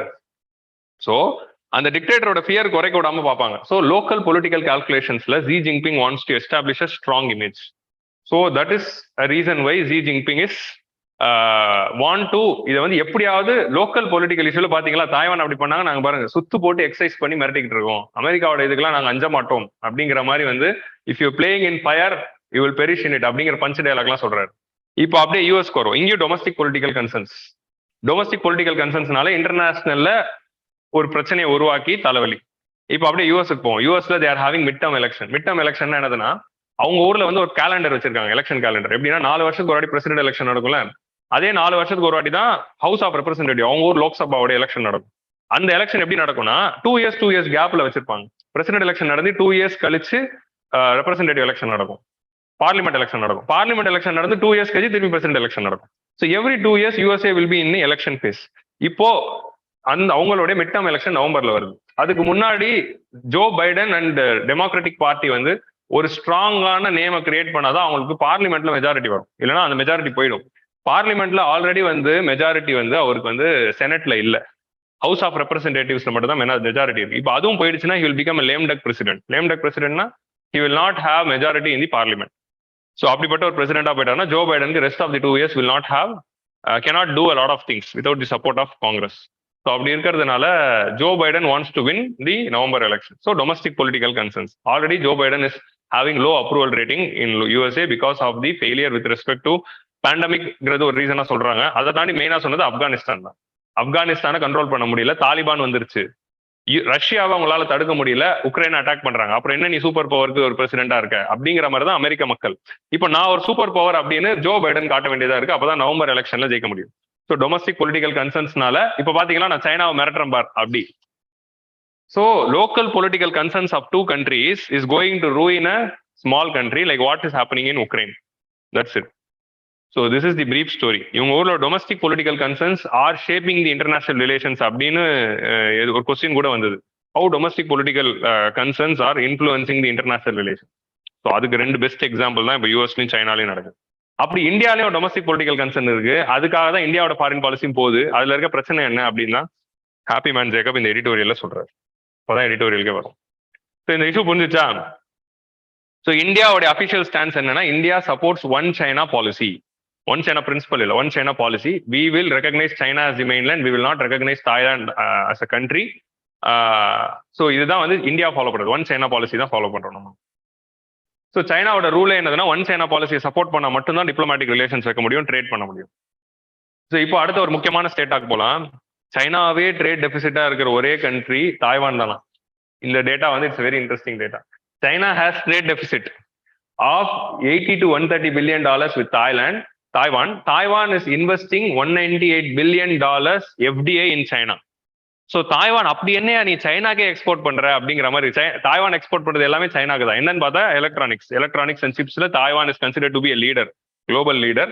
ஸோ சைனாவோட என்டையர் எலக்ட்ரானிக்ஸ் நீடும் வந்து தாய்வான்ல இருந்தா வருது, செமிகண்டக்டர்ஸ் நீடும் தாய்வான்ல இருந்தா வருது. And China is dependent on Taiwan on trade relations, trade basis. So அந்த ட்ரேட் வந்து அந்த அளவுக்கு ரிலேஷன்ஷிப்ல இருந்தாலும் அகைன் தாய்வான் எல்லாமே சைனாக்கு தான் எக்ஸ்போர்ட் பண்ணுதுன்னா both are inter dependent on each other with respect to trade. அதோட நம்பர்ஸ் பாத்தீங்கன்னா இந்தியாவோட ரிலேஷன்ஷிப்போட அதிகமா இருக்கு. ஸோ அவ்வளோ ஒரு ட்ரேட் வந்து அந்த 2 பேருக்குள்ள நடக்குதுன்னா that is the important aspect you have to note in the relationship. That can be a deterrent making it before going to the escalation. So domestic and global calculation. Global level இது ஒரு domestic calculation நம்ம பார்த்தோம். Global calculation என்ன? USA wants to emerge as a global super power. அதோடைய powers வந்து erode ஆயிட்டே இருந்தது. NATO வந்து இரலவெண்ட் ஆயிட்டே இருக்கு. யூரோப்பியன் யூனியன் ஸ்ட்ராங் ஆயிட்டே இருக்கு. திருப்பியும் நாட்டோட டாமினன்ஸை நம்ம கொண்டு வரணும்னா யூரோப்ல ஒரு சம்பவம் நடக்கணும். யுக்ரைன்ல ஒரு சம்பவம் நடந்துச்சு, நாட்டோட ரெலவன்ஸ் வந்துருச்சு, யூஎஸ்ஏவோட நீட் இப்போ யூரோப்புக்கு தேவைப்பட்டுருச்சு. உங்களுக்கு இந்த லாஜிக் புரியுதா இந்த கால்குலேஷன்? அதே மாதிரி இப்போ ஏசியா பசிபிக்ல அமெரிக்காவை மதிக்கணும். ஸோ அப்போ குளோபல் கால்குலேஷன். சைனாவை பொறுத்த வரைக்கும் என்ன, நான் வேர்ல்டே விரட்டிக்கிட்டு இருக்கேன், நீ சின்ன பையன், நீ வந்து இப்படி பண்ணிக்கிட்டு இருக்கேங்கிற அந்த ஈகோ வர. So that is the both issue. இதுக்கு நடுவில் தாய்வானோட கன்சர்ன் என்ன, they wants to stand up the bullying, they want their genuine independence அப்படிங்கிறது தாய்வானோட கன்சர்ன். இதுதான் வந்து மும்முனை போட்டியா போயிட்டு இருக்கு. So what are the lessons for India? So தாய்வானோட தைரியத்தை பாருங்க. அந்த தைரியத்துல இருந்து இந்தியாவும் ஒரு தைரியத்தை கத்துக்கணும். How to make foreign policy. China பார்த்து பயப்படக்கூடாது.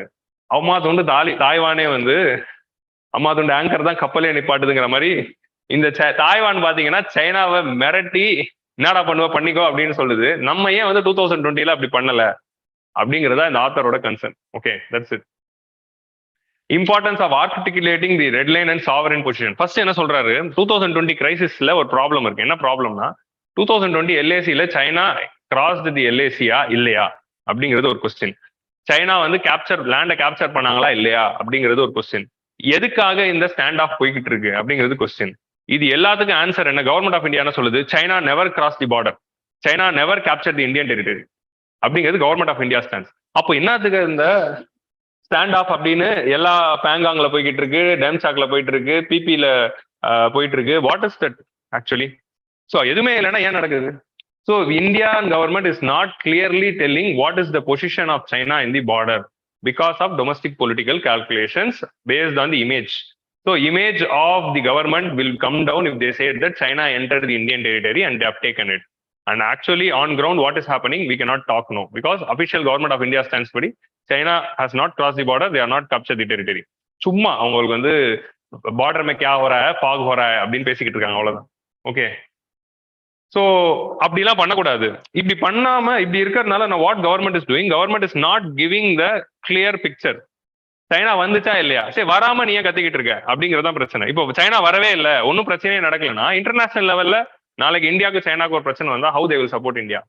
Only if you say clearly what China is doing, what is the problem you are facing, you will get the international support. So that is the argument which they are telling. கிளியரா? So அதனால clearly draw the red lines and clearly have an unambiguous stance with respect to the China's border dispute. Importance of articulating the red lines and sovereign position in ambiguous manner gives a chance to. So இதனால வந்து சைனாக்கு ஒரு exploit. China என்ன பண்ணலாம், நம்ம என்ன பண்ணாலும் இவங்க local எலெக்ஷனை மைண்ட்ல வச்சுக்கிட்டு they will not say that we are doing it. So அவங்க என்ன பண்ணுவாங்க, நம்ம என்ன பண்ணாலும் அவங்க கேட்க மாட்டாங்க, நம்ம பார்டர்ல கொஞ்சம் கொஞ்சமா உள்ள போயிட்டு கேப்சர் பண்ணிட்டே போகலாம். ஏன்னா அவங்க சொல்ல மாட்டாங்க. டொமஸ்டிக் மீடியால சொன்னாங்கன்னா தேர் பொலிட்டிக்கல் ஸ்டாண்ட்ஸ் அஃபெக்ட் ஆயிடுங்கிறதுனால சொல்லாம போயிடுவாங்க அப்படிங்கிறது சைனாவோட எய்ம் மைண்ட்ல இருக்கு. அது தெரிஞ்சுக்கிட்டு China know they can exploit it. So அதனால clearly say what is the position without any ambiguity. So இந்த இதை நம்ம ஆன்சர் ரைட்டிங்ல எப்படி எழுதுறது? ஆன்சர் ரைட்டிங்ல எப்படி எழுதணும்னா India's stands with respect to LAC crisis should not be ambiguous and there should be clear red lines. அவ்வளவுதான். இதுக்கு மேல அதுக்குள்ளேயே போகாதீங்க. அந்த ரெட் லைன்ஸ் ஆம்பிகுவிட்டி அப்படின்னு புரியாத வார்த்தை போட்டே முடிச்சிடலாம். நம்ம என்ன பாயிண்ட் சொல்ல வரோம் அப்படிங்கிறது புரியாம இருக்கணும், ஆனா வெயிட்டா சொன்ன மாதிரி இருக்கணும், ஆனா நல்ல டெக்னிக்கலாவும் இருக்கணும். ஏன்னா இது கொஞ்சம் கான்ட்ரவர்சியலான பாயிண்ட், உங்களுக்கு புரியுதா? So India should not be unambiguous. Okay, and they should clearly draw the red lines. அவ்வளவுதான். அந்த ஒரு லைன் இதுதான் நீங்க எழுத போறீங்க, அந்த ஒரு லைன் இதுதான். அதோட மீனிங் என்னன்னா அந்த கரெக்ஷன் பண்றவர் புரிஞ்சுக்கிட்டோம். அவ்வளவுதான். ஓகே, நம்ம எதுவுமே சொல்ல தேவையில்ல. அதுக்கு மேல நம்ம சொல்ல தேவையில்ல. இந்தியா வந்து சொல்ல மாட்டேங்குது, சைனாவை பார்த்து இப்படி பண்றாங்க, அதெல்லாம் எழுதவே தேவையில்ல. இந்த ஒரு லைன் போதும். Importance of articulating the red lines and sovereign position in unambiguous manner. அவ்வளவுதான். This is the only thing which you have to write in your answer. If the policy is unambiguous, China can exploit it. That is additional point. So நம்ம answer ரைட்டிங்ல என்ன எழுதணும் அப்படிங்கிறது தான் இந்த line. இந்த line அப்படியே பார்த்து வச்சுக்கோங்க. இதுதான் ஆன்சர் ரைட்டிங் எழுதணும். பட் அதோட மீனிங் இதுதான், நான் சொன்னதுதான். பட் இந்த மீனிங்கை நீங்க கன்வே பண்ணக்கூடாது. இந்த லைனை மட்டும் எழுதிட்டு விட்டுறணும். This is how you have to write the answers. Appeasement of China is not a solution. What is appeasement? Appeasement என்னதுன்னா, அவங்களை சாட்டிஸ்ஃபை பண்றதுக்காக நம்ம ஒரு சில விஷயங்கள் பண்ணுவோம். That is called as appeasement. இன்னொருத்தரை சாட்டிஸ்ஃபை பண்றதுக்காகவும் அவங்க கிட்ட ஒரு நல்ல பேரை எடுக்கணுங்கிறதுக்காக நம்ம பண்ண வேண்டிய விஷயங்கள் தான் அப்பீஸ்மெண்ட். ஸோ சைனா கூட ஒரு பார்டர் எல்ஏசி ஸ்டாண்ட் ஆஃப் நடக்கும்போது நம்ம சைனாக்காக அப்பீஸ்மெண்ட் ஏன் பண்ணணும் அப்படிங்கிறது தான் சொல்ல வராங்க. when border crisis was happening, we were meeting the leaders of China. We are still having the diplomatic relations. Pakistan கிட்ட டிப்ளமேட்டிக் ரிலேஷன்ஸ் இல்லை, ஆனா தாலிபான் கூட we are going to establish a diplomatic relations. So இந்த மாதிரி வந்து ஏன் வந்து நம்ம ஒரு சில இடத்துல தாலிபான் கிட்டே நம்ம டிப்ளமேட்டிக் ரிலேஷன்ஸ் எஸ்டாப்ளிஷ் பண்ணும்போது ஏன் பாகிஸ்தான் கூட பண்ணக்கூடாது? சைனா கிட்டே நம்ம பண்ணும்போது ஏன் பாகிஸ்தான் கூட பண்ணக்கூடாது? ஸோ அப்பீஸ்மெண்ட் அப்படிங்கிறது இருக்கக்கூடாது. Either you should cut down the relations or have diplomatic relations அப்படிங்கிறது தான் வந்து he is telling. So Taiwan வந்து they could have appeased China by not allowing Nancy Pelosi to enter. But they still continued in order to say what is their stance. எங்களுக்கு இந்த சுதந்திரமா நாங்கள் foreign பாலிசியை lead பண்ணணும் அப்படிங்கிறத வந்து they emphasized it by calling. ஏன்னா அது பண்ணாம இருந்தா இந்த அளவு விளைவுகள் பார்க்க தேவையில்லை. But still they're strong. So அந்த மாதிரி நம்மளும் அப்பீஸ் பண்ணது. நம்ம அப்பீஸ்மெண்ட்காக என்ன பண்ணோம்? Indian parliamentary delegation wanted to visit Taiwan in 2018, but government of India நமக்கு வந்து இந்த இப்பதான் தோக்லாம் கிரைசிஸ் போயிட்டு இருக்கு, so don't go அப்படின்னு சொன்னாங்க. Dalai Lama when he wanted to visit the Tawang monastery is one of the sacred monastery of the Tibetan Buddhists. நீங்க அங்க போகாதீங்க, அருணாச்சல் பிரதேஷ்ல இருக்கிற எந்த மொனாஸ்ட்ரிக்கும் போகாதீங்க அப்படின்னு தலாய் லாமாக்கு நம்ம சொன்னோம். This is appeasement. ஸோ இந்த மாதிரி அப்பீஸ்மெண்ட்ஸ் வந்து நம்ம பண்றது நல்லதுதான் ஆக்சுவலி.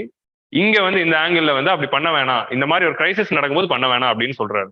அந்த அப்பீஸ்மெண்ட் ஏன் நல்லதுன்னா சொல்யூஷனை நோக்கி போறதுக்கு நல்லது, அது அப்படி நல்லது. இங்க ஏன் வேணாம் அப்படின்னா இங்க பிரச்சனை நடக்கும்போது வேணாம், ஒரு கிரைசிஸ் பார்டர்ல போயிட்டு இருக்கும்போது வேணாம். ஸோ அந்த மாதிரி ரெண்டு பாயிண்ட் பார்த்து வச்சுக்கோங்க, நீடுக்கு ஏற்ற மாதிரி எழுதிக்கோங்க. Soft pedalling of Quad. இப்படி சைனா வந்து நம்ம அப்பீஸ் பண்ணணுங்கிறதுக்காக குவாடை வந்து ஒரு இம்பார்ட்டன்ஸாவே எடுக்கல. டில் 2019 வரைக்கும் we never considered quad as an option. Sorry 2020 வரைக்கும். 2020ல தான் after this LAC crisis we started negotiating with the quad. குவாடுங்கிற ஐடியா 2000ஸ்ல இருந்தே இருக்கு, மன்மோகன் சிங் டைம்ல இருந்தே இருக்கு. But we never took it because we should not hurt China அப்படிங்கிறதுனால ஒரு இது கொடுத்துடக்கூடாது, அதெல்லாம் பார்க்கவே கூடாது அப்படிங்கிறது தான் வந்து they are telling. Economic relationship will deter the escalation of the dispute அப்படிங்கிறது ஒரு கரெக்டான இன்டர்நேஷனல் டிட்டரன்ஸ் தான். ஆனா எக்கனாமிக் ரிலேஷன்ஷிப் அஃபெக்ட் ஆகிடக்கூடாது அப்படிங்கிறதுக்காக நம்ம எவ்வளோ சாவரினிட்டி பிரீச்சை பொறுத்துக்கலாம் அப்படிங்கிறது ஒரு question. So we are ambiguous, we are not telling what is happening. So நம்ம எக்கனாமிக் ரிலேஷன்ஷிப்ல டிபெண்டன்சி இருக்கு அப்படிங்கிற ஒரு காரணத்துக்காக அவங்களோட என்ன பார்டர் ஸ்கிமிஷஸையும் நம்ம ஒத்துக்கலாமா அப்படிங்கிறது தான் வந்து author is raising the question. So இவ்வளோ பெரிய ஒரு எக்கனாமிக் ரிலேஷன்ஷிப் இருந்தாலும் Taiwan is calling out. So அதோட கம்மியான எக்கனாமிக் ரிலேஷன்ஷிப் தான் we are having with China. So these are all the points which the author is telling with respect to India. So Taiwan crisis clear-ஆ?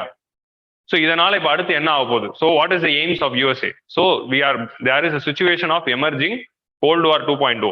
அதுல Russia China axis is going to be the second pole. அதுல Russia கூட யூரேஷியால Ukraine crisis மூலமா தேர் is a bifurcation. ஒரு சைட்ல west, இன்னொரு சைட்ல bro Russia group, bro west group. Bro Russia குரூப்ல இப்போதைக்கு பெலாரஸ் மட்டும் தான் இருக்கு. மிச்சது எல்லாமே திருப்பி என்ன ஆயிடுச்சு? they strengthened their relationship with USA. They brought back the relevance of NAM and NATO is now a major player who is taking care of the relationship. So similarly Indo-Pacific region la we need a counter to China. So counter to China na China must be seen as a enemy. So on the counter to China va வந்து we are establishing this there we பாருங்க, America is establishing this. இப்போ quad வந்து எப்போ India சீரியஸா எடுக்கும்? சைனானால ஒரு thread இருக்கணும். So அந்த மாதிரி எல்லா இந்த ஏரியால வந்து in order to emphasise USA's pivot policy, America pivot பாலிசின்னு ஒன்று இருக்கு. ஸோ அந்த பாலிசி எம்பசைஸ் பண்ணணும்னா we need a problem with respect to the Indo Pacific region. So அதுக்கு ஒரு ஸ்டார்டிங் பாயிண்டா this Taiwan crisis can be. Who knows, there can be another Ukraine like situation in Taiwan. So அதுவும் நடக்கலாம். ஏன்னா Xi Jinping has said that we might use the force, ஏன்னா அவர் legend அப்படின்னு காட்டிக்கிறதுக்காக. So இத்தனை இதுல இருந்து நான் சொல்ல வர வேண்டியது என்னதுன்னா, China and USA both are flat. ரெண்டு பேர் சைட்லயும் தப்பு இருக்கு. இங்க நியாயம் யார்கிட்ட இருக்குன்னா தாய்வான் சைடு மட்டும் தான் நியாயம் இருக்கு. That is reality ultimately. Okay, like what is happening in Ukraine. Russia USA ரெண்டு சைடு வேணும் தப்பு இருக்கு. நியாயம் யார் சைடுல இருக்குன்னா உக்ரைன் கிட்ட தான் இருக்கு. So the same logic applies here. So next editorial. So next editorial is public asset sale and concern of fiduciary duty. So இந்த எடிட்டோரியல் ஒரே ஒரு பாயிண்ட் தான் சொல்ல வராங்க மெயினா. அந்த ஒரு பாயிண்ட் டிஸ்கஸ் பண்ணாலே புரிஞ்சிடும். That's it. Okay, so first வந்து இது வந்து mobilisation of resources. So this editorial is regarding the Air India Tata deal. அது ரிலேட்டடான ஒரு எடிட்டோரியல் தான். Public asset sale versus sale of enterprise, இது ரெண்டுத்துக்கு என்ன வித்தியாசம்? ஒரு சேல் ஆஃப் என்டர்பிரைஸ் அப்படின்னா என்னதுன்னா, இப்போ ஒரு இன்ஸ்டிடியூஷன் இருக்கு, கம்பெனி கால்ட் எக்ஸ் இருக்கு. இந்த கம்பெனி கிட்ட ஒய் அப்படிங்கிற ஒரு சப்சிடரி கம்பெனி இருக்கு. இந்த ஒய் அப்படிங்கிற என்டையர் கம்பெனியும் அவங்க என்ன பண்றாங்க, இசட் அப்படிங்கிற இன்னொரு கம்பெனிக்கு வித்துறாங்க. So while they are selling this company, all the assets and liability of the company entirely it will be shifted to Z. For that entire thing, Z will pay a payment to X. கரெக்டா? இதுதான் வந்து sale of enterprise. Sale of asset அப்படிங்கிறதுல என்ன நடக்குது? The same Z is there, X is there, Y is there. Y is the subsidiary of X. So Y உடைய asset மட்டும்தான் will be sold. And அதுக்கான payment மட்டும் தான் எக்ஸுக்கு போகும். ஒன்லி ஃபார் அசட்டோட பேமெண்ட்ஸ் தான். ஒய்யோடைய liability will still stay with Y or X will take the liability. So இதுதான் வந்து sale of asset. So sale of அசட்னா என்ன, சேல் ஆஃப் என்டர்பிரைஸ்னா என்ன அப்படிங்கிறதா இந்த diagram. So this is sale of enterprise. Both asset and liability is sold. இங்க only asset is sold. அசட்னா சொத்து, லயபிலிட்டினா திருப்பி கொடுக்க வேண்டிய கடன், திருப்பி கொடுக்க வேண்டிய ஆப்ளிகேஷன்ஸ். ஓகே, ஸோ இப்போ இந்த இஷ்யூல என்ன வருது அப்படின்னு பாத்தீங்கன்னா, ஒரு இது வந்து this kind of a deal is very common in private sector. Private செக்டர்ல இந்த மாதிரி அசட் சேல்ஸ் அடிக்கடி நடக்கும். போத் என்டர்பிரைஸ் சேலும் அடிக்கடி நடக்கும். ஸோ இந்த அசட் சேல் மாதிரியான விஷயங்கள் எங்க நடக்கணும் அப்படின்னா, ஒரு லாஸ் மேக்கிங் கம்பெனியை விற்கும் போது என்ன பண்ணுவாங்க, they will just sell the assets because liability already ஹெவியா இருக்கும். ஸோ இங்க எப்படி போயிருக்குன்னா, the liability of the company would have exceeded the value of the asset. இப்போ இந்த ஒய் கம்பெனியோட வேல்யூ வந்து 100 கோடி அப்படின்னு வைங்களேன். ஆனா அந்த ஒய்யோட லயபிலிட்டி வந்து it would have exceeded to 150 crore. So அந்த அசட்டை வித்தா 100 கோடி வருமானம் வராது, ஒரு 90 crore அப்படிதான் வரும். நீங்க அந்த அசட்டை வித்தாலும் உங்களுக்கு வரக்கூடிய காசு ஒரு 90 crore தான். அதை வச்சு நீங்க செட்டில் பண்ணாலும் still you will have the liability. So அப்படி இருக்கும்போது நம்ம அசட்டி லயபிலிட்டி சேர்ந்து வித்தா it is of no use. So வெறும் அசட்டை மட்டும் வித்துட்டு லயபிலிட்டி இவங்க ஹோல்ட் பண்ணிப்பாங்க. ஹோல்ட் பண்ணிட்டு அசட்டை மட்டும் விற்கும் போது they can still get some profit, some money out of it அப்படிங்கிற அந்த நோக்கத்துல தான் they will just send the asset of a loss making company. இந்த மாதிரி இடத்துல எப்போ வந்து both asset and liabilities will be sold அப்படிங்கிறது பாத்தீங்கன்னா, when the company is performing in a decent way, okay, where the liability has not exceeded the asset. So ஒரு deal நடக்கும்போது என்ன நடக்குது, there will be third party regulators like bank. யார் இந்த பேங்க்னா, இந்த டீல்லாம் நடக்கணும்னா ஒய்க்கு லோன் கொடுத்தவங்க, ஸோ ஒய்க்கு லயபிலிட்டி இருக்குல்ல, ஒய்க்கு லோன் கொடுத்த பேங்க் ஏ இருக்கும், பேங்க் பி இருக்கும், பேங்க் சி இருக்கும். இவங்க எல்லாருமே ஒரு inter creditors committee, insolvency and bankruptcy code ஞாபகம் இருக்கா, இன்டர் கிரெடிட்டர்ஸ் கமிட்டியில they should give the approval. Okay, இந்த லயபிலிட்டி எல்லாம் நாங்க இவருக்கு போறதுக்கு ஒத்துக்கிறோம் அப்படிங்கிற அந்த அக்ரிமெண்ட்ல இவருக்கு லோன் கொடுத்த கம்பெனிஸும் ஒத்துக்கணும். ஸோ இவங்க ஸ்க்ரூட்டனி பண்ணுவாங்க, ஒரு தேர்ட் பார்ட்டி ஆடிட்டர் இதெல்லாம் பார்ப்பாரு, பார்த்துட்டு then they will come in to a conclusion. இப்படிதான் வந்து ஒரு அசட் அண்ட் லயபிலிட்டி சேல் நடக்கும். அப்படி அசட் சேல் மட்டும் நடக்குதுனால என்ன ஆகும், they will again see whether this company can be profitable after this deal. If it is not profitable, they will not advise this X company to sell the Y. So அதெல்லாம் பார்த்துட்டு தான் கொடுப்பாங்க. So இது வந்து private செக்டர்ல நடக்கும்போது it is very normal. ஏன்னா loss வந்து இப்போ ஏதாவது பிரச்சனைனா லாஸ் யாருக்குன்னா வெறும் இந்த எக்ஸுக்கு தான். So now will come to the Air India deal. So இப்போ வந்து இது பிரைவேட் செக்டர்ல நடக்கிற எக்ஸாம்பிள் பார்த்தோம். இப்போ ஏர் இந்தியாவில் என்ன நடந்திருக்குன்னா அதுதான் நடந்திருக்கு, only asset sale தான் நடந்திருக்கு. So here instead of X you are having government of India, here instead of Y you are having Air India. புரிஞ்சுச்சா? Here instead of Z you are having Tata. So இதான் வந்து நடக்குது. இங்க government of India is selling their subsidiaries asset to Tata and still they're holding the liability. So அந்த liability அவங்களே hold பண்ணிட்டு அசட்டை மட்டும் விற்கிறாங்க. ஸோ அசட்டை மட்டும் வித்து அதுல இருந்து ஃபுல் அமௌண்ட் வரல. அந்த லயபிலிட்டி இப்போ யார் மேல இருக்குன்னா, Tata will now, this Air India will be run by Tata. They will be running it in a profitable way. Ana government will still face the liability and debts which is incurred by Air India and they have to pay it. So they have just sold the asset, still holding the liability. So இப்படி இருக்கிறதுனால இந்த entire வையையும் அவங்க வந்து டாடாக்கு வித்திருந்தாங்க, with asset and லைபிலிட்டியா அவங்க வந்து ஏர் India வித்திருந்தாங்கன்னா then government of இந்தியாவுக்கு ஒரு லாபம் வந்திருக்கும், சிட்டிசன்ஸ்க்கு அதனால ஒரு பயன். வெறும் அசட் மட்டும் வித்ததுனால இதனால சிட்டிசன்ஸ்க்கு ஒரு பயனும் இல்லை. Still the debt we are only having and taxpayers money only will be paying. இல்ல கெய்னர் யாரு அப்படின்னு பாத்தீங்கன்னா இது நடக்கும்போது வின் வின் சுச்சுவேஷன் நடக்கும். ஆனா இந்த டீல் இங்க நடக்கும்போது Tata is only the winner situation. Government of இந்தியாவுக்கு வின்னு சொல்ல முடியாது. கவர்மெண்ட் ஆஃப் இந்தியாவுக்கு யார் காசு கொடுக்குறா? மக்கள் தான் காசு கொடுக்குறோம். ஸோ இங்க வந்து ஒரு கம்பெனிக்கு இந்த பிரச்சனை வருதுன்னா வெறும் அந்த கம்பெனி மட்டும் தான் போகும். நவ் அந்த burden should be burnt by the entire citizenry through the taxpayers money. உங்களுக்கு புரியுதா? ஸோ பிரைவேட் செக்டர்ல இப்படியான டீல்ஸ் எல்லாம் ஓகே, பட் பப்ளிக் செக்டர் இப்படிலாம் டீல் பண்ணும்போது the burden will be coming on the taxpayers. So it is better to do the analysis before doing it. அப்படிங்கிறதா இந்த எடிட்டோரியலுடைய argument. So இந்த deal புரிஞ்சுச்சா? இது ஏன் இந்த டயக்ராம் வந்து நமக்கு என்ன முக்கியம்னா, இந்த டயக்ராம்லாம் நீங்க எக்ஸாம்ல வரைவோம்னா வரையலாம் தேவையில்லை. மேபி ஏர் இந்தியா வச்சு ஸ்பெசிஃபிக்கா ஏதாவது ஒரு கொஸ்டின் வந்தா நம்ம வரையலாம். பட் அதை தாண்டி இந்த டயக்ராம்லாம் வரைஞ்சி எக்ஸ்பிளைன் பண்ற மாதிரி கொஸ்டின் வராது. But you are just going to write as a point sale of assets and sale of enterprise அப்படிங்கிற இந்த பாயிண்ட்டை வச்சு இது பெட்டரா இருந்திருக்கும், இது பார்த்து பண்ணிருக்கலாம் அப்படின்னு மொபிலைசேஷன் ஆஃப் ரிசோர்சஸ் ஆர் டிஸ்இன்வெஸ்ட்மெண்ட்ஸ் பத்தி எழுதும் போது ஒரு பாயிண்டா எழுத போறீங்க, அவ்வளவுதான். பட் அது புரிஞ்சு எழுதணுங்கிறதுக்காக தான் இந்த கதையெல்லாம். பட் தேவைப்பட்டு சான்ஸ் கிடைச்சதுன்னா டயக்ராம் வரைகிற மாதிரி ஒரு கொஸ்டின் வந்ததுன்னா வரைஞ்சிக்கலாம். More then it, that is not at all an issue. So Tata Air India deal வந்து 18,000 crore டாடா வாங்கியிருக்காங்க. 18,000 crore வந்து ரெண்டா பிரிக்கிறாங்க. 15,300, 2,700 crore. 15. ஸோ ஏர் இந்தியாவோட டோட்டல் லயபிலிட்டி எவ்வளவா இருந்திருக்கு? டோட்டல் லயபிலிட்டி எவ்வளவா இருந்திருக்குன்னா சம் 61,000 crore இருந்திருக்கு. ஓகே, 61,000 crore, கரெக்ட், 61,000 crore இருந்திருக்கு. 61,000 crore லாஸ்ல இருக்கிற ஒரு கம்பெனி தான் ஏர் இந்தியா. அந்த ஏர் இந்தியா விற்கிறப்ப என்ன ஆயிடுச்சு, டாட்டாக்கு வந்து 18,000 crore கொடுத்து வாங்கியிருக்காங்க. அதுல டாடா வந்து 15,000 crore வர்த் லாசஸ் வந்து எடுத்துக்கிறாங்க. நான் அதை எடுத்துக்கிறேன் அப்படின்னு சொல்லி வாங்கிட்டாங்க. அதே மாதிரி 2,700 crore வர்த் அசட்ஸை வந்து வாங்கியிருக்காங்க. ஸோ இந்த அசட்ஸை வித்த காசு மட்டும் கவர்மெண்ட்டுக்கு போகுது. இந்த என்டையர் லைபிலிட்டி டாடா எடுத்துக்கிட்டாங்க. Still government is retaining the 46,000 crore liability. So இன்னும் வந்து ஏர் இந்தியாவுடைய லாசஸ் எல்லாம் கவர்மெண்ட் கையில தான் இருக்கு. டாடா நெவர் அப்சார்ப்ட் தி லாசஸ். வெறும் 15,000 crore வர்த் லாசஸ் தான் அவங்க அப்சார்ப் பண்ணியிருக்காங்க.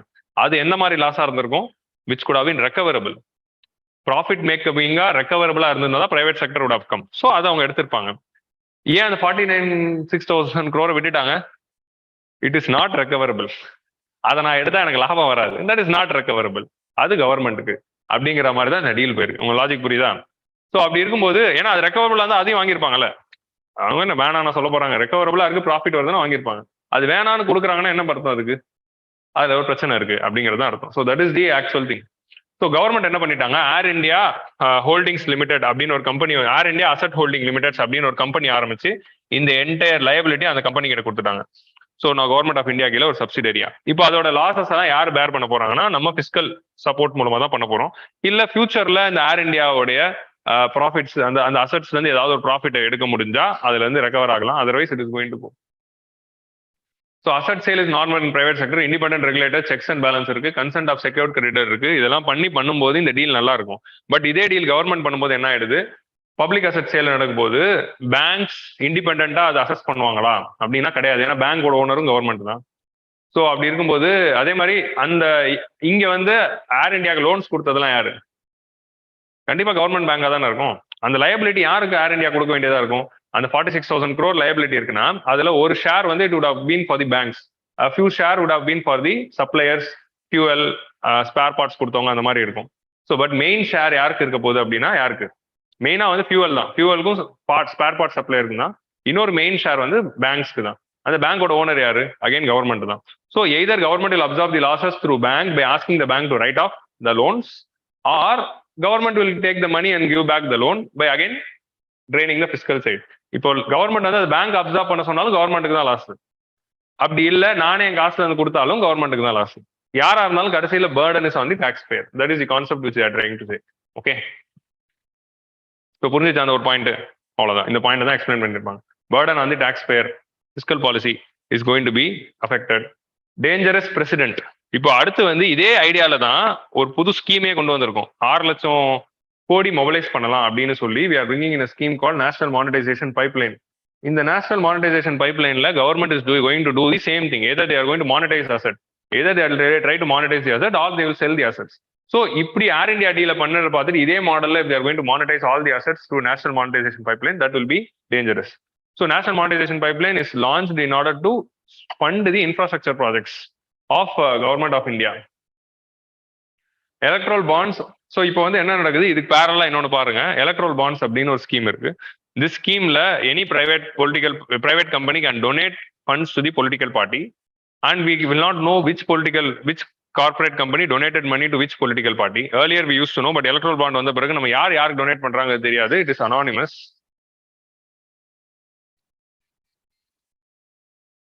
Now it is anonymous. So அது anonymous ஆனதுனால what is happening we don't know. Government இப்படி நேஷனல் மானிட்டைசேஷன் பைப்லைனே இப்படி ஒரு 4 கம்பெனிக்கு எடுத்து கொடுக்குறாங்க அப்படின்னா எதை வச்சு அவங்க கொடுக்குறாங்க அப்படின்னு நமக்கு தெரியாதுல்ல.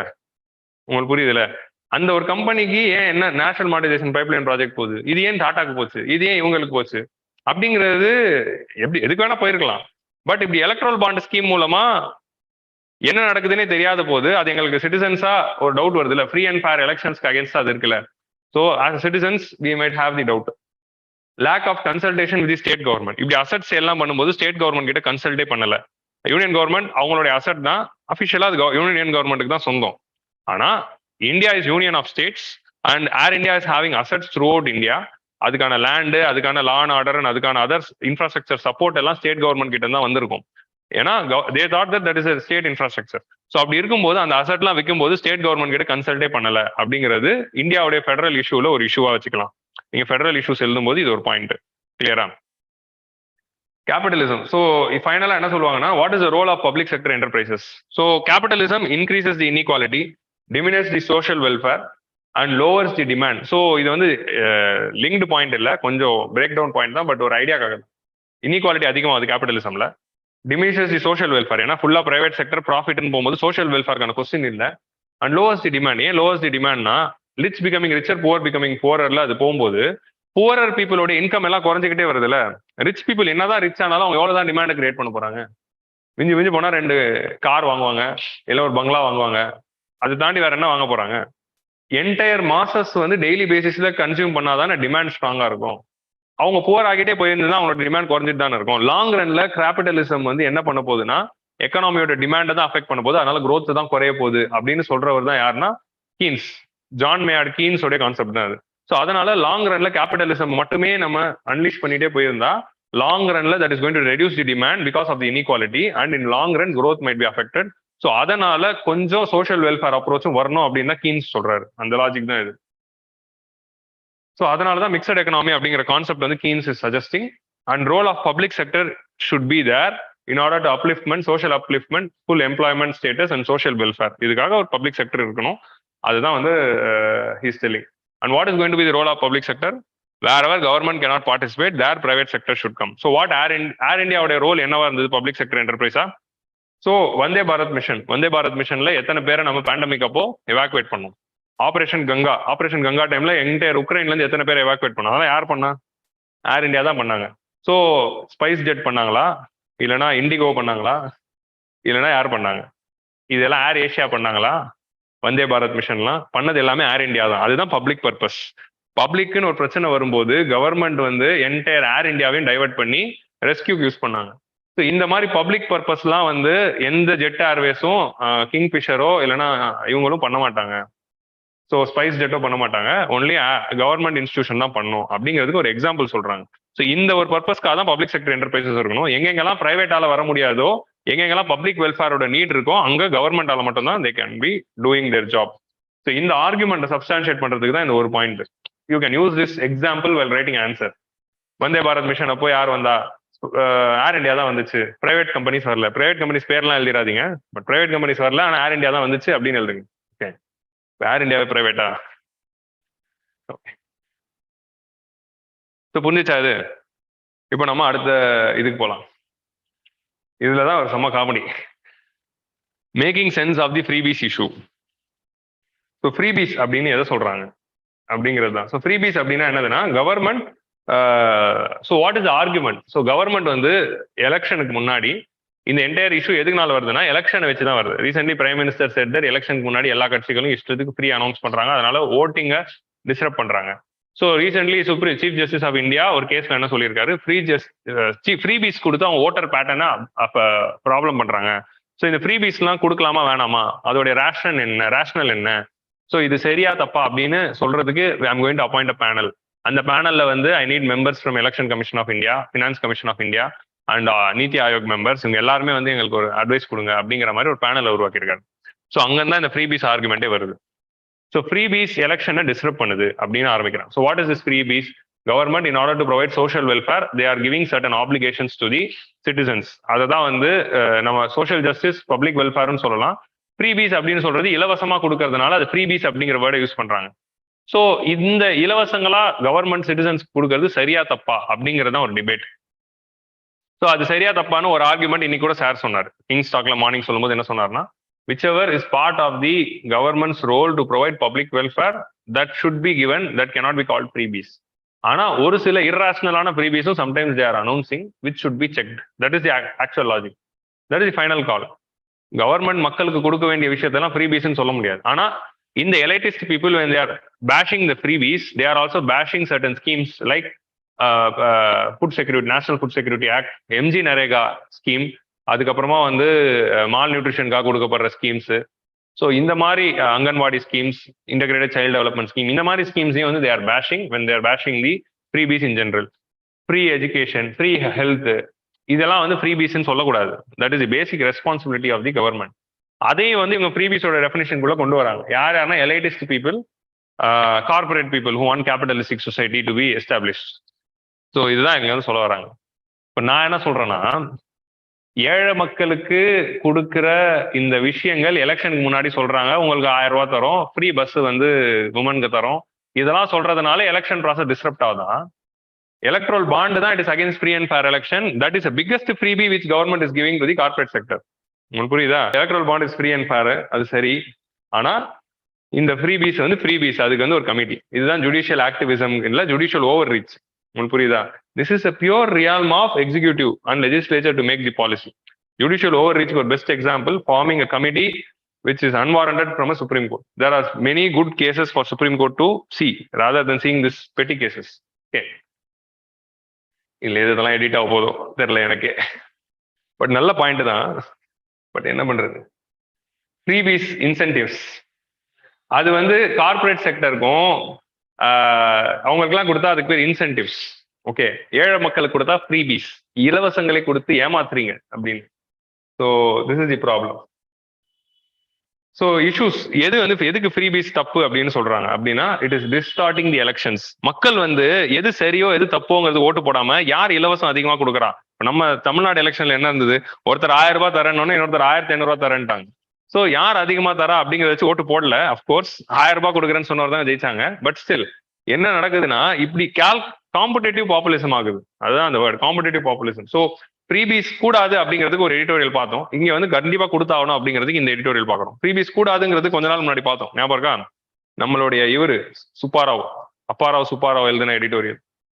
ஸோ ப்ராஃபிக்லேட் எக்ஸ்பெண்டிச்சர், ப்ராஃபிக்லேட்டுங்கிற வேர்டு அங்கிருந்தா எடுத்திருப்போம். எக்ஸ்ட்ராவன்ஸா unwanted expenditure is called as profligate expenditure.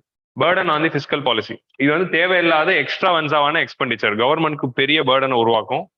Burden on fiscal policy, நமக்கு வந்து எக்ஸ்பெண்டிச்சர் அதிகமாகும், டெட் பர்டன் அதிகமாயிடும், டெட் டு ஜிடிபி ரேஷியோ அதிகமாகும்.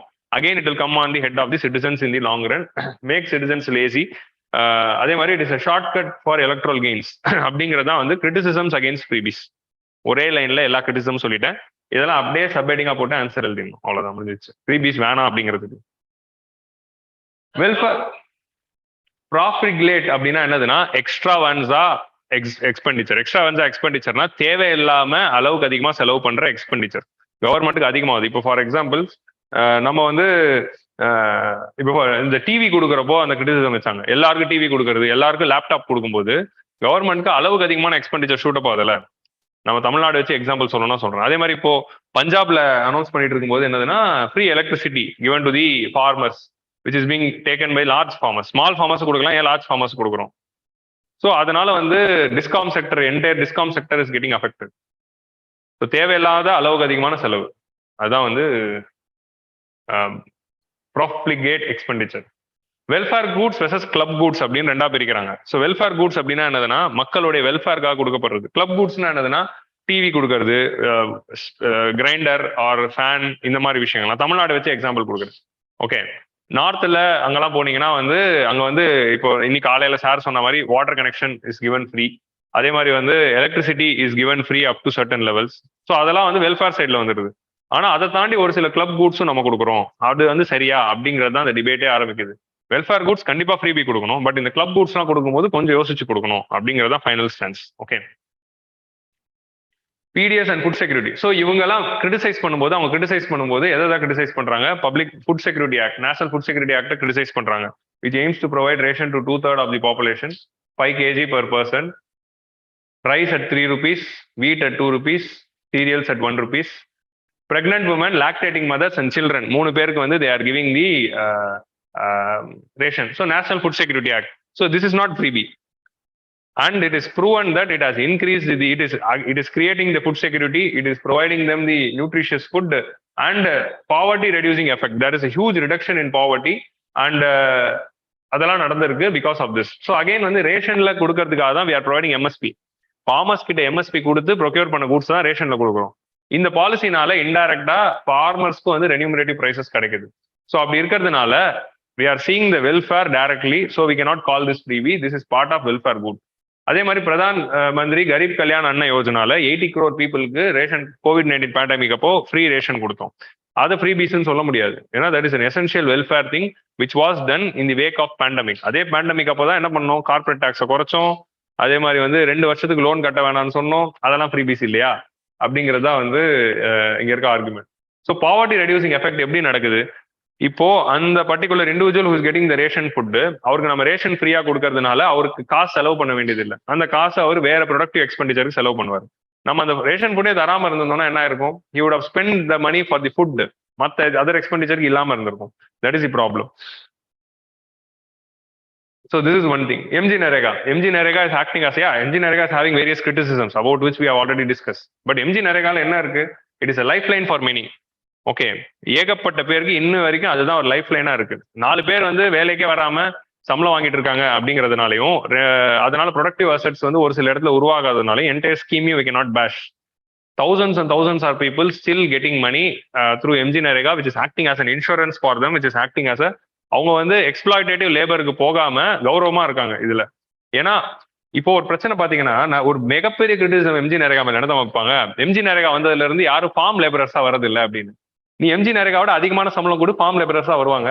நீ கொடுக்குற சம்பளம் MG Naregaவோட கம்மியா இருக்கு. அதனாலதான் அவங்க வந்து MG Narega வாங்கிட்டு உன் ஃபீல்டுக்கு வந்து வேலை செய்ய வர மாட்டாங்க. பணக்கார லேண்ட் ஹோல்டர்ஸ்க்கு நான் சொல்றேன். நீ MG Naregaவே வந்து மினிமம் வேஜ் தான். அந்த மினிமம் வேஜ் அவங்க வாங்கிட்டு சும்மா இருக்காங்கன்னா, நீ அப்போ உன்னோட ஃபார்ம்ல அவங்க வேலைக்கு வந்து எவ்வளவு சம்பளம் தர? That is the problem. MG Narega 300 ரூபாய் வருது, நீ ஃபார்ம் லேபருக்கு 400 ரூபாய் கொடு. அவங்க MG Narega போறாங்க, எங்க 400 ரூபாய் கொடுக்குறாங்க, அங்கதான் வர போறாங்க. So that is not at all an argument. You increase your wages. That is floor wage. MG Narega is a floor wage. So that is the problem with respect to the MG Narega. So it is acting as a lifeline for many, guaranteed assured wages, and it is a demand-based scheme. Demand, வேலை வாய்ப்பு தேவை அப்படிங்கிற demand வரும்போது தான் MG Narega demand பண்றாங்க. சும்மா போயிட்டு யாருமே டிமாண்ட் பண்றது இல்லை. ஸோ டிமாண்ட் பேஸ் ஸ்கீம்னா மக்களுக்கு அங்கே வேலை வாய்ப்பு இல்லாம கஷ்டப்படும் போது தான் டிமாண்ட் பண்ணுவாங்க. ஸோ அது டிமாண்ட் பேஸ் ஸ்கீமா இருக்கிறதுனால it is very good scheme. இம்ப்ளிமெண்டேஷன்ல இருக்க ஃபிளாஸ்னால we cannot criticize it. Solution is to solve the flaws. அட்டண்டன்ஸ்க்கு வராம சம்பளம் வாங்குறவங்களை கண்டுபிடிச்சு வேலை செய்ய வைக்கணும், ப்ரொடக்டிவ் அசெட்ஸை உருவாக்கணும். அதுதான் சொல்யூஷனே தவிர not the scheme. That's it. Mid day meal scheme increase the enrolment and retention rates of the students. So the need for discussion வந்து என்னவா இருக்கணும்? மிட் டே மீல் ஸ்கீம்ல முட்டை கொடுக்கலாமா வேணாமா, இதுதான் discussion. Mid day meal scheme வேணாங்கிறது டிஸ்கஷனே இல்லை. By default you have to give mid day meal scheme. Tamil Nadu as another progressive step பிரேக்ஃபாஸ்டும் கொடுத்துருக்காங்க, which is very essential to provide nutrition. So இதெல்லாம் வந்து கொஸ்டினே கிடையாது. ஆனா இதெல்லாம் ஃப்ரீபீஸ் அப்படின்னு எப்படி சொல்ல முடியும் அப்படிங்கிறதான் question. Whether to give eggs or not, that is a discussion. Increase the number of days of MG Narega or not, that is a discussion. Productive assets உருவாதா இல்லையா, அதுதான் டிஸ்கஷனா இருக்கணுமே தவிர மிட் டே மீல் வேணா MG Narega வேணாங்கிறது டிஸ்கஷன்லேயே இருக்கக்கூடாது அப்படிங்கிறது தான் வந்து ஆத்தரோட ஆர்குமெண்டா இருக்கு. ஏன்னா எக் வந்து நம்ம ஊர்ல தான் தராங்க. நிறைய ஸ்டேட்ல வந்து வெஜிடேரியன் பயாஸ் இருக்கிறதுனால எக் எல்லாம் கொடுக்கறது இல்லை. வெறும் வந்து வெஜிடேரியன் மீல் தான் வந்து MG Naregaல கொடுக்குறாங்க. ஸோ ஃபைனலாக தான் ஒரு பயங்கரமான point.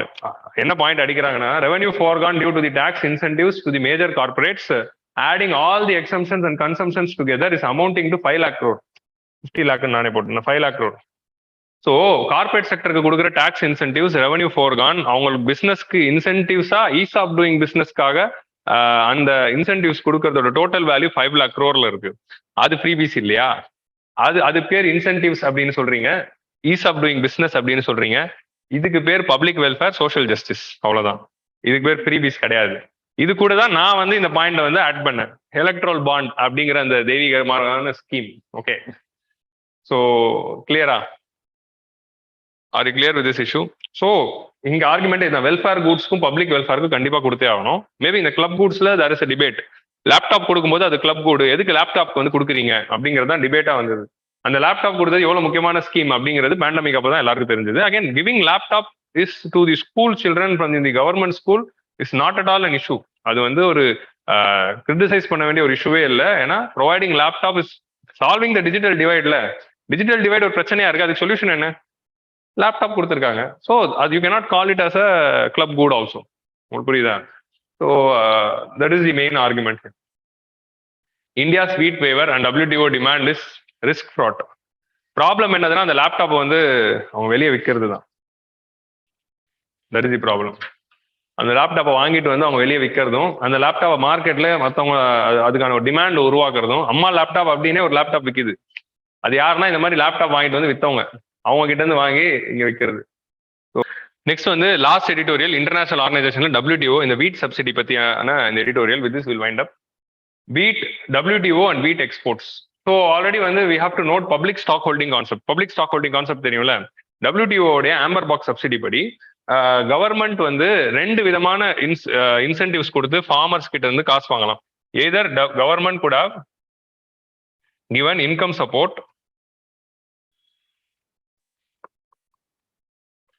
R price support. Price support அப்படின்னா என்னதுன்னா ஒரு ஃபார்ம் கூட வந்து பிரைஸ் கொடுத்து வாங்குறது. அதான் MSP, minimum support price mechanism மூலமா government is providing a basic price to the farmers and they are buying the good. That is called as minimum support scheme or price support. Income சப்போர்ட்னா என்னதுன்னா PM Kisan மாதிரி. PM கிசான்ல directly they are giving the money, அதை வச்சு நீங்க என்ன வேணா பண்ணிக்கோங்க அப்படின்னு சொல்றது. இதுல income support scheme is not at all problematic. It is not coming under the amber box subsidies of WTO. இந்த மாதிரி பிரைஸ் சப்போர்ட் கொடுக்கும்போது தான் it is distorting the prices of the goods in the market. அதனால என்ன ஆகுது, அந்த price goods market இப்போ வந்து ஃபார் எக்ஸாம்பிள் MSP வந்து மார்க்கெட் பிரைஸை விட அதிகமா கொடுத்து ஃபார்மர்ஸ் கிட்ட இருந்து கவர்மெண்ட் வாங்கும்போது அந்த ஃபார்மர்ஸ் ஆர் கெட்டிங் ரிட்டர்ன்ஸ். பேரலா கவர்மெண்ட் வந்து அந்த ஃபுட்டை வந்து சப்சிடைஸ் ரேட்ல பப்ளிக் விற்கிறாங்க. சப்சிடைஸ் ரேட்ல விற்கும்போது அந்த சப்சிடைஸ்டு ஃபுட் வந்து in case if it is diverted to the export market, இந்தியால இருந்து எக்ஸ்போர்ட் ஆகிற கூட்ஸ் வந்து will become very cheap. Okay, 1 kilo அரிசி 60 ரூபாய் விற்க வேண்டியது இந்த ரேஷன் அரிசியை வாங்கி நம்ம என்ன பண்ணலாம், 40 ரூபாய் 30 ரூபாய்க்கு விற்கலாம், எக்ஸ்போர்ட் பண்ணலாம். இன்டர்நேஷனல் எக்ஸ்போர்ட் மார்க்கெட்ல 30 ரூபாய்க்கு அரிசி வரும்போது என்ன ஆகுது, இந்தியாவுடைய அரிசி 30 ரூபாய்க்கு விற்கிது அப்படிங்கிறதுனால அதுக்கான டிமாண்ட் அதிகமாகி எல்லாரும் அந்த அரிசி தான் வாங்குவாங்க. அதர் கண்ட்ரீஸ்ல ஜென்யூனான பிரைஸ்ல இருந்து வர அரிசிஸ் வந்து விற்காது. ஸோ அதனால இந்த குளோபல் மார்க்கெட்ல ரைஸோட price will come down because demand and supply அப்படிதான் வேலை செய்யுது. எல்லாருமே விலையை குறைக்க வேண்டியது வரும், அப்பதான் இந்தியா கூட கம்பீட் பண்ண வேண்டியது வரும். ஸோ இன்டர்நேஷனலி ரைஸோட விலையை குறைக்கும் போது வேர்ல்ட்ல இருக்கிற எல்லா ஃபார்மர்ஸ்க்கும் இன்கம் அஃபெக்ட் ஆகும் அப்படிங்கிறது தான் WTO argument, free market mechanism. அதனாலதான் ஒரு சப்சிடைஸ்டு குட் வந்து எக்ஸ்போர்ட்க்கு வரக்கூடாது அப்படின்னு சொல்றாங்க. நீ சப்சிடைஸ் குட் உங்களுக்குள்ளேயே வச்சுக்கோங்க, வெளியே கொண்டு வராதீங்க அப்படின்னு சொல்றாங்க. This is the argument. So WTO rules படி இன்கம் சப்போர்ட் மூலமா வர ரைஸ் வந்து it's not a problem. But price support மூலமா வர ஃபுட் கிரெயின்ஸ் வந்து it is coming to international market, that is part of amber box subsidy which is trade distorting. அதுல WTO என்ன சொல்றாங்க, developing countries 10% of the total value of rice produce வரைக்கும் கொடுத்துக்கலாம். அதான் de minimis clause. Developed countries 5% of total value of rice produce கொடுத்துக்கலாம். இப்போ for example இந்தியாவில் வந்து $40 மில்லியன் வந்து ரைஸ் ப்ரொடியூஸ் ஆச்சு, ஆஃப் ஒர்த் ஆஃப் ரைஸ் வந்து ப்ரொடியூஸ் ஆச்சு. ஆனால் கவர்மெண்ட் கொடுத்த சப்சிடிஸ் வந்து எவ்வளோ அலோவ் பண்ணலாம்னா 4 மில்லியன் தான் நம்ம அலோடு. பட் கவர்மெண்ட் கொடுத்த சப்சிடிஸ் வந்து $6 மில்லியன் ஆச்சு.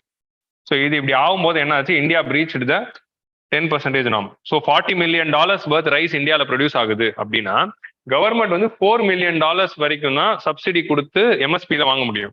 அதுக்கு மேல போகும்போது it is breaching the WTO norm. So India மேல ஆக்ஷன் வரும். புரியுதா?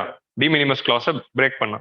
ஸோ அப்படி வந்து பிரேக் பண்ணும்போது இந்தியா மேல ஆக்ஷன் வருது அப்படிங்கிற போது 2014-15 தான் இந்த இஷ்யூ ரைஸ் பண்றாங்க. என்ன இஷ்யூ ரைஸ் பண்றாங்கன்னா, நாங்க சும்மா வந்து இன்டர்நேஷனல் மார்க்கெட்ல எக்ஸ்போர்ட் பண்றதுக்காக இந்த காசு வாங்கல, நாங்க எங்க MSPல வாங்கி எக்ஸ்போர்ட்டா பண்றோம். We make sure that will not export. நாங்க MSPல வாங்குறது ஃபுட் கார்பரேஷன் ஆஃப் இந்தியாவில் கூட வச்சு PDSல ஃபுட் செக்யூரிட்டி ஆக்ட்ல கொடுக்கறதுக்காக தான் வாங்குறோம். NFSA 2013 பாஸ் பண்ணதுனால இன்னும் எங்களுக்கான ஸ்டோரேஜ் பர்டன் அதிகமாயிடுச்சு. NFSAனால இன்னும் அதிகமான ப்ரொக்யூர்மெண்ட் பண்ண வேண்டியதா போயிடுச்சு 2013 அப்புறமா. அதனால டி மினிமஸ் கிளாஸை பிரேக் பண்ற மாதிரி சுச்சுவேஷன் வரும்போது இந்தியா ரைஸ் பண்ண ஆர்குமெண்ட் இது.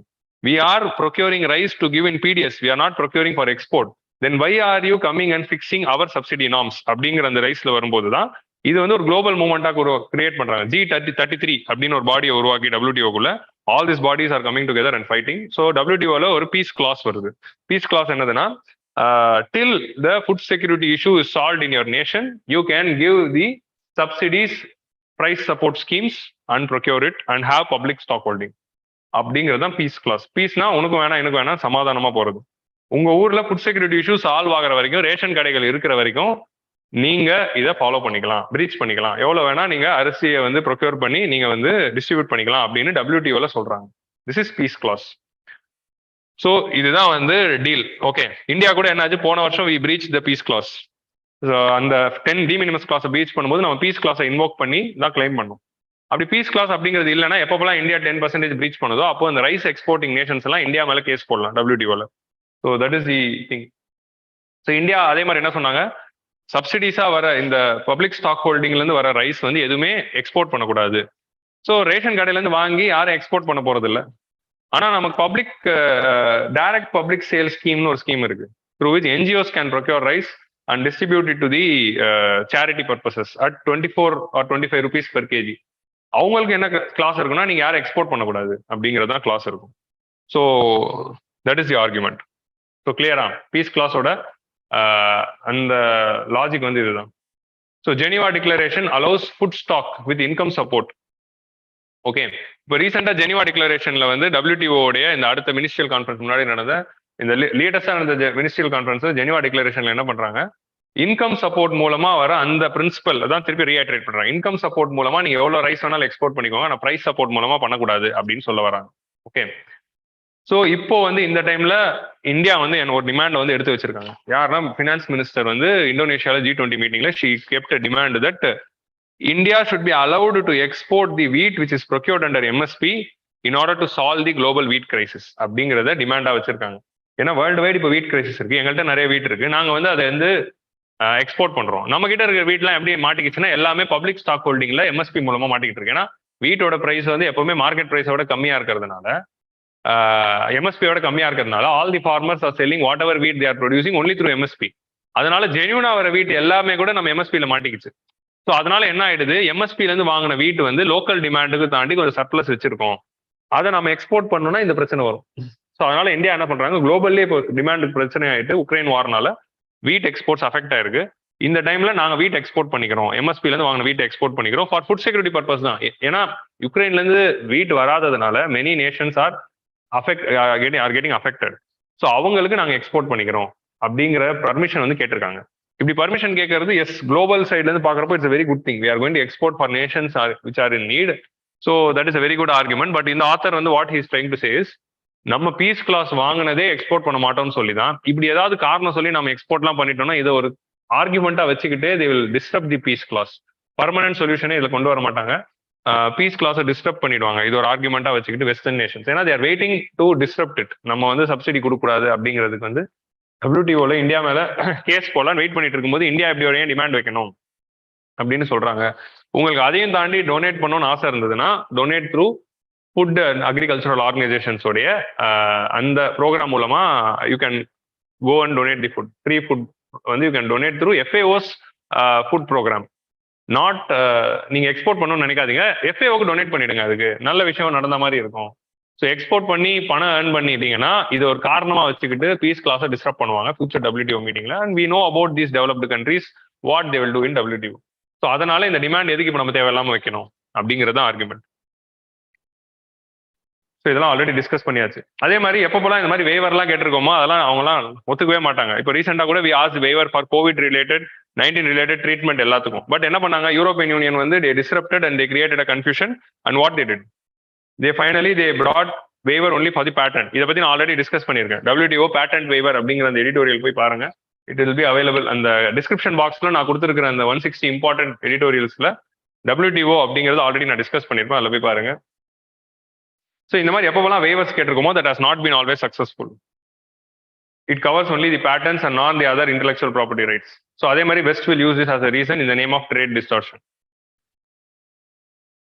ஸோ இந்தியாவில் வந்து ஆல்ரெடி பார்த்தீங்கன்னா பேண்டமிக் டைம்ல வீட்டோட பிரைசஸ்லாம் அதிகமாயிடுச்சு. வீட்டோட இந்தியாவில் இருக்கிற ப்ரொக்யூர்மெண்ட்டே இந்த வருஷம் ஃபால் ஆயிருக்கு. வீட் ப்ரொக்யூர்மெண்ட் பார்த்தோம்ல நம்ம பேண்டமிக்னால வீட் ப்ரொக்யூர்மெண்ட்டே கொஞ்சம் ஃபால் ஆச்சு.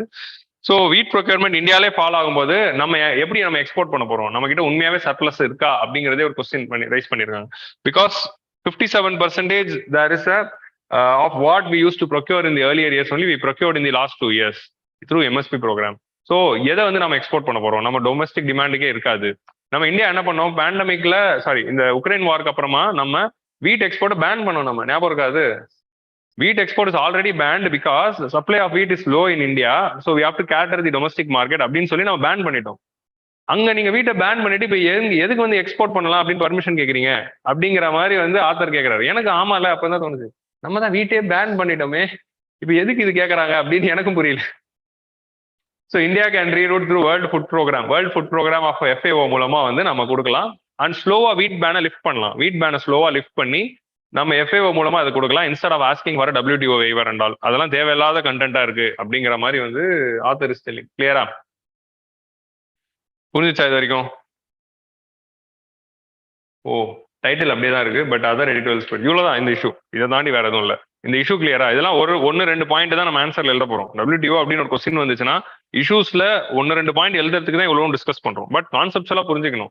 பீஸ் கிளாஸ்லாம் என்னன்னு கேட்கலாம், பப்ளிக் ஸ்டாக் ஹோல்டிங்னா என்னன்னு கேட்கலாம். And all this things can be a question. So freshers வந்து 5 எடிட்டோரியல்ஸ் பார்த்துட்டு இருக்கும்போது don't worry, all the concepts will be discussed in detail again in the economics classes.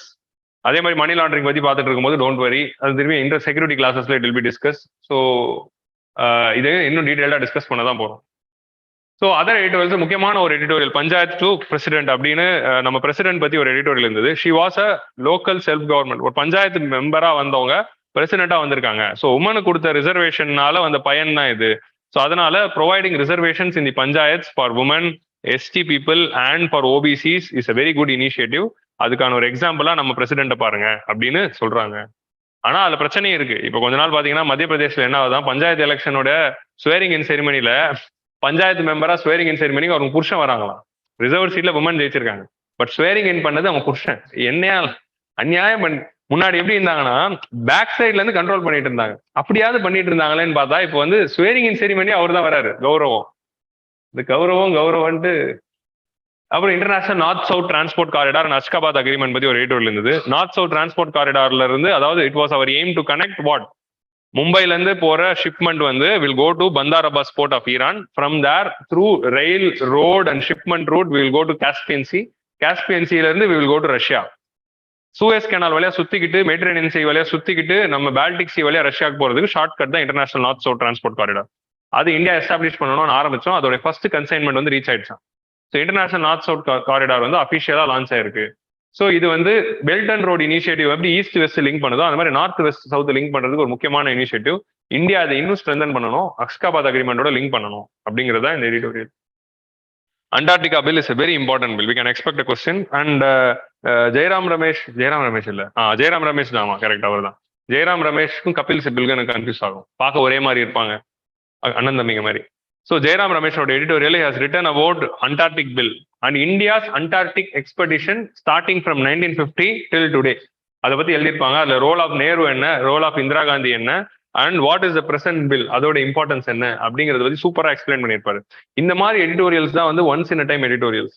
இதுல நமக்கு அந்த ஒரு எடிட்டோரியல் படிக்கும் போது என்டையர் அண்டார்டிக் ப்ரோக்ராம் புரிஞ்சிருது.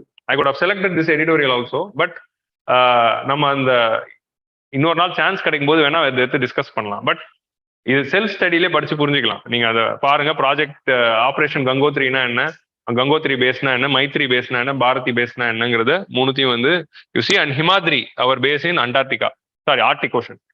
ஸோ அந்த 3 பேஸ் பத்தி பாருங்க. லெசன்ஸ் ஃபார் தாலிபான், சுஹாசினி ஐதர் எழுதின இந்த எடிட்டோரியல்ல தாலிபான் வந்து குளோபல் ரெகக்னிஷன் வந்துரும் அப்படிங்கிறதுனால they are not following any agreement which they have signed. So அதனால தாலிபான் வந்து still they are immature to understand international politics அப்படிங்கிற மாதிரி she would have written. So இந்த எடிட்டோரியல் இருந்து என்ன ஒரு சிக்னிஃபிகன்ட் பாயிண்ட் அப்படின்னா, தாலிபான் வந்து 1 year ஆக போகுது August 15. So 1 year of Taliban ரிஜைம்ல still Taliban is set to be recognized by any country, but many countries are in negotiations with Taliban. So அப்படி நெகோசியேட் பண்றதுனால தாலிபான் என்ன நினைச்சுக்கிட்டாங்க, நம்மள ஒத்துக்கிட்டாங்க அப்படின்னு நினைச்சுக்கிட்டாங்க. அதை நினைச்சுக்கிட்டு they are they are slowly bringing in their agendas, hidden agenda that women should not go out. 6th standard மேல girls படிக்கக்கூடாது, விமன் வேலை பார்க்கக்கூடாது, தனியா வந்து கேர்ள்ஸ் வந்து வெளியே வரக்கூடாது, வித் மென் தான் கூட வரணும். இந்த மாதிரி ஸ்லோவா அவங்களுடைய ரிக்ரெசிவ் அஜெண்டாவை கொஞ்சம் கொஞ்சமா கொண்டு வராங்க.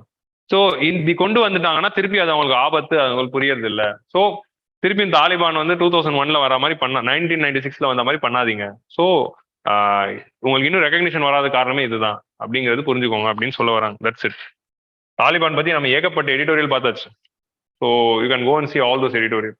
தாலிபான் பத்தி பேசுறது கண்டென்ட்டே இல்லைங்க, எல்லாமே பேசியாச்சு, எடிட்டோரியல்ஸ்ல இருக்கு, போய் பாருங்க. Representation among the lower judiciary.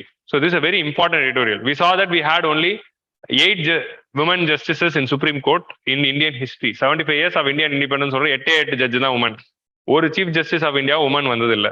So this is the status of India's judiciary's inclusion. Inik sir kuda adukku sonnar how badly judiciary is not inclusive.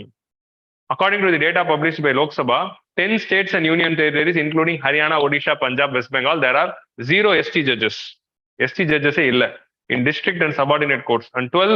So ST judges illana, this is the purpose of reservation. உங்களுக்கு புரியுதா? Reservation கொடுத்தாலாவது ST ல judges வருவாங்கிறதுக்காக தான் reservation தராங்க. That is the purpose. Primarily 12 ஸ்டேட்ஸ்ல வந்து including Goa, west பெங்கால்ல வந்து 0 SC judges. SC ஜட்ஜஸே இல்லை district and subordinate கோர்ட்ஸ்ல. 10 ஸ்டேட்ஸ்ல வந்து டெல்லி, அசாம், வெஸ்ட் பெங்கால்ல there are 0 OBC judges. ST இல்லைன்னா ஓபிசியே இல்லை ஒரு சில ஸ்டேட்லன்னா யோசிச்சு பாருங்க, அங்க யாருதான் இருக்கீங்க அப்போ? இன்னைக்கு சார் சொன்ன மாதிரி தான் 500 குடும்பங்கள் தான் இருக்கு போல. So Gujarat is a representation of women in these courts was poorest in Gujarat with less than 20% of judges being women, and only in 5 states. So the data is very important. Of total judges in all the subordinate areas, SC judges 13 பேர் தான் இருக்காங்க, ST judges 5 பேர், OBC judges 24 and women judges 35. This is the data. This is a very important data. Inclusive judiciary காக. Private sector schools பத்தின இந்த எடிட்டோரியல்ல இது என்ன சொல்றாங்க? Presently close to 63% of the Indian kids are studying in government and government aided school, and 37% of the kids are studying in private schools. இது ஒரு முக்கியமான data. Okay, so இந்த ஒரு டேட்டா போதும். மிச்சபடி இந்த ஸ்டேட் வைஸா நம்ம டேட்டா போகணும்னு அவசியம் இல்லை. என்ன ஒரு டேட்டா, லைக் தெலுங்கானா மாதிரியான ஸ்டேட்ஸ்லாம் வந்து more than 60% பிரைவேட்ல இருக்காங்க. ஆப்போசிட்டா கவர்மெண்ட் அங்கே கம்மியா இருக்கு. பட் இந்தியாவோட ஆவரேஜ்ல 63 government school. So still 63% of the kids are studying in government school. So that's why government school should be qualitative. இப்போ பிரைவேட் ஸ்கூல் மட்டும் குவாலிட்டியா இருந்ததுன்னா 37% ஆஃப் தி ஸ்டூடெண்ட்ஸ் தான் are getting good education. If government school is not qualitative, 63% will be denied very good education, then what will happen to the demographic dividend? So this is a very important data for answer writing. So அதனால தான் I'm discussing these two data. Okay, online people, thank you. So people who have joined online, thank you for joining the session. We have come to the end of the today's video. So today we saw 5 editorials. We'll meet next week with another set of 5 editorials. Do the regular revision, take the regular notes. Only if you take notes and segregate it syllabus wise, then this initiative will be of any use. If you are having any doubts, post in the comment section. Don't post in the live chat. Okay, thank you.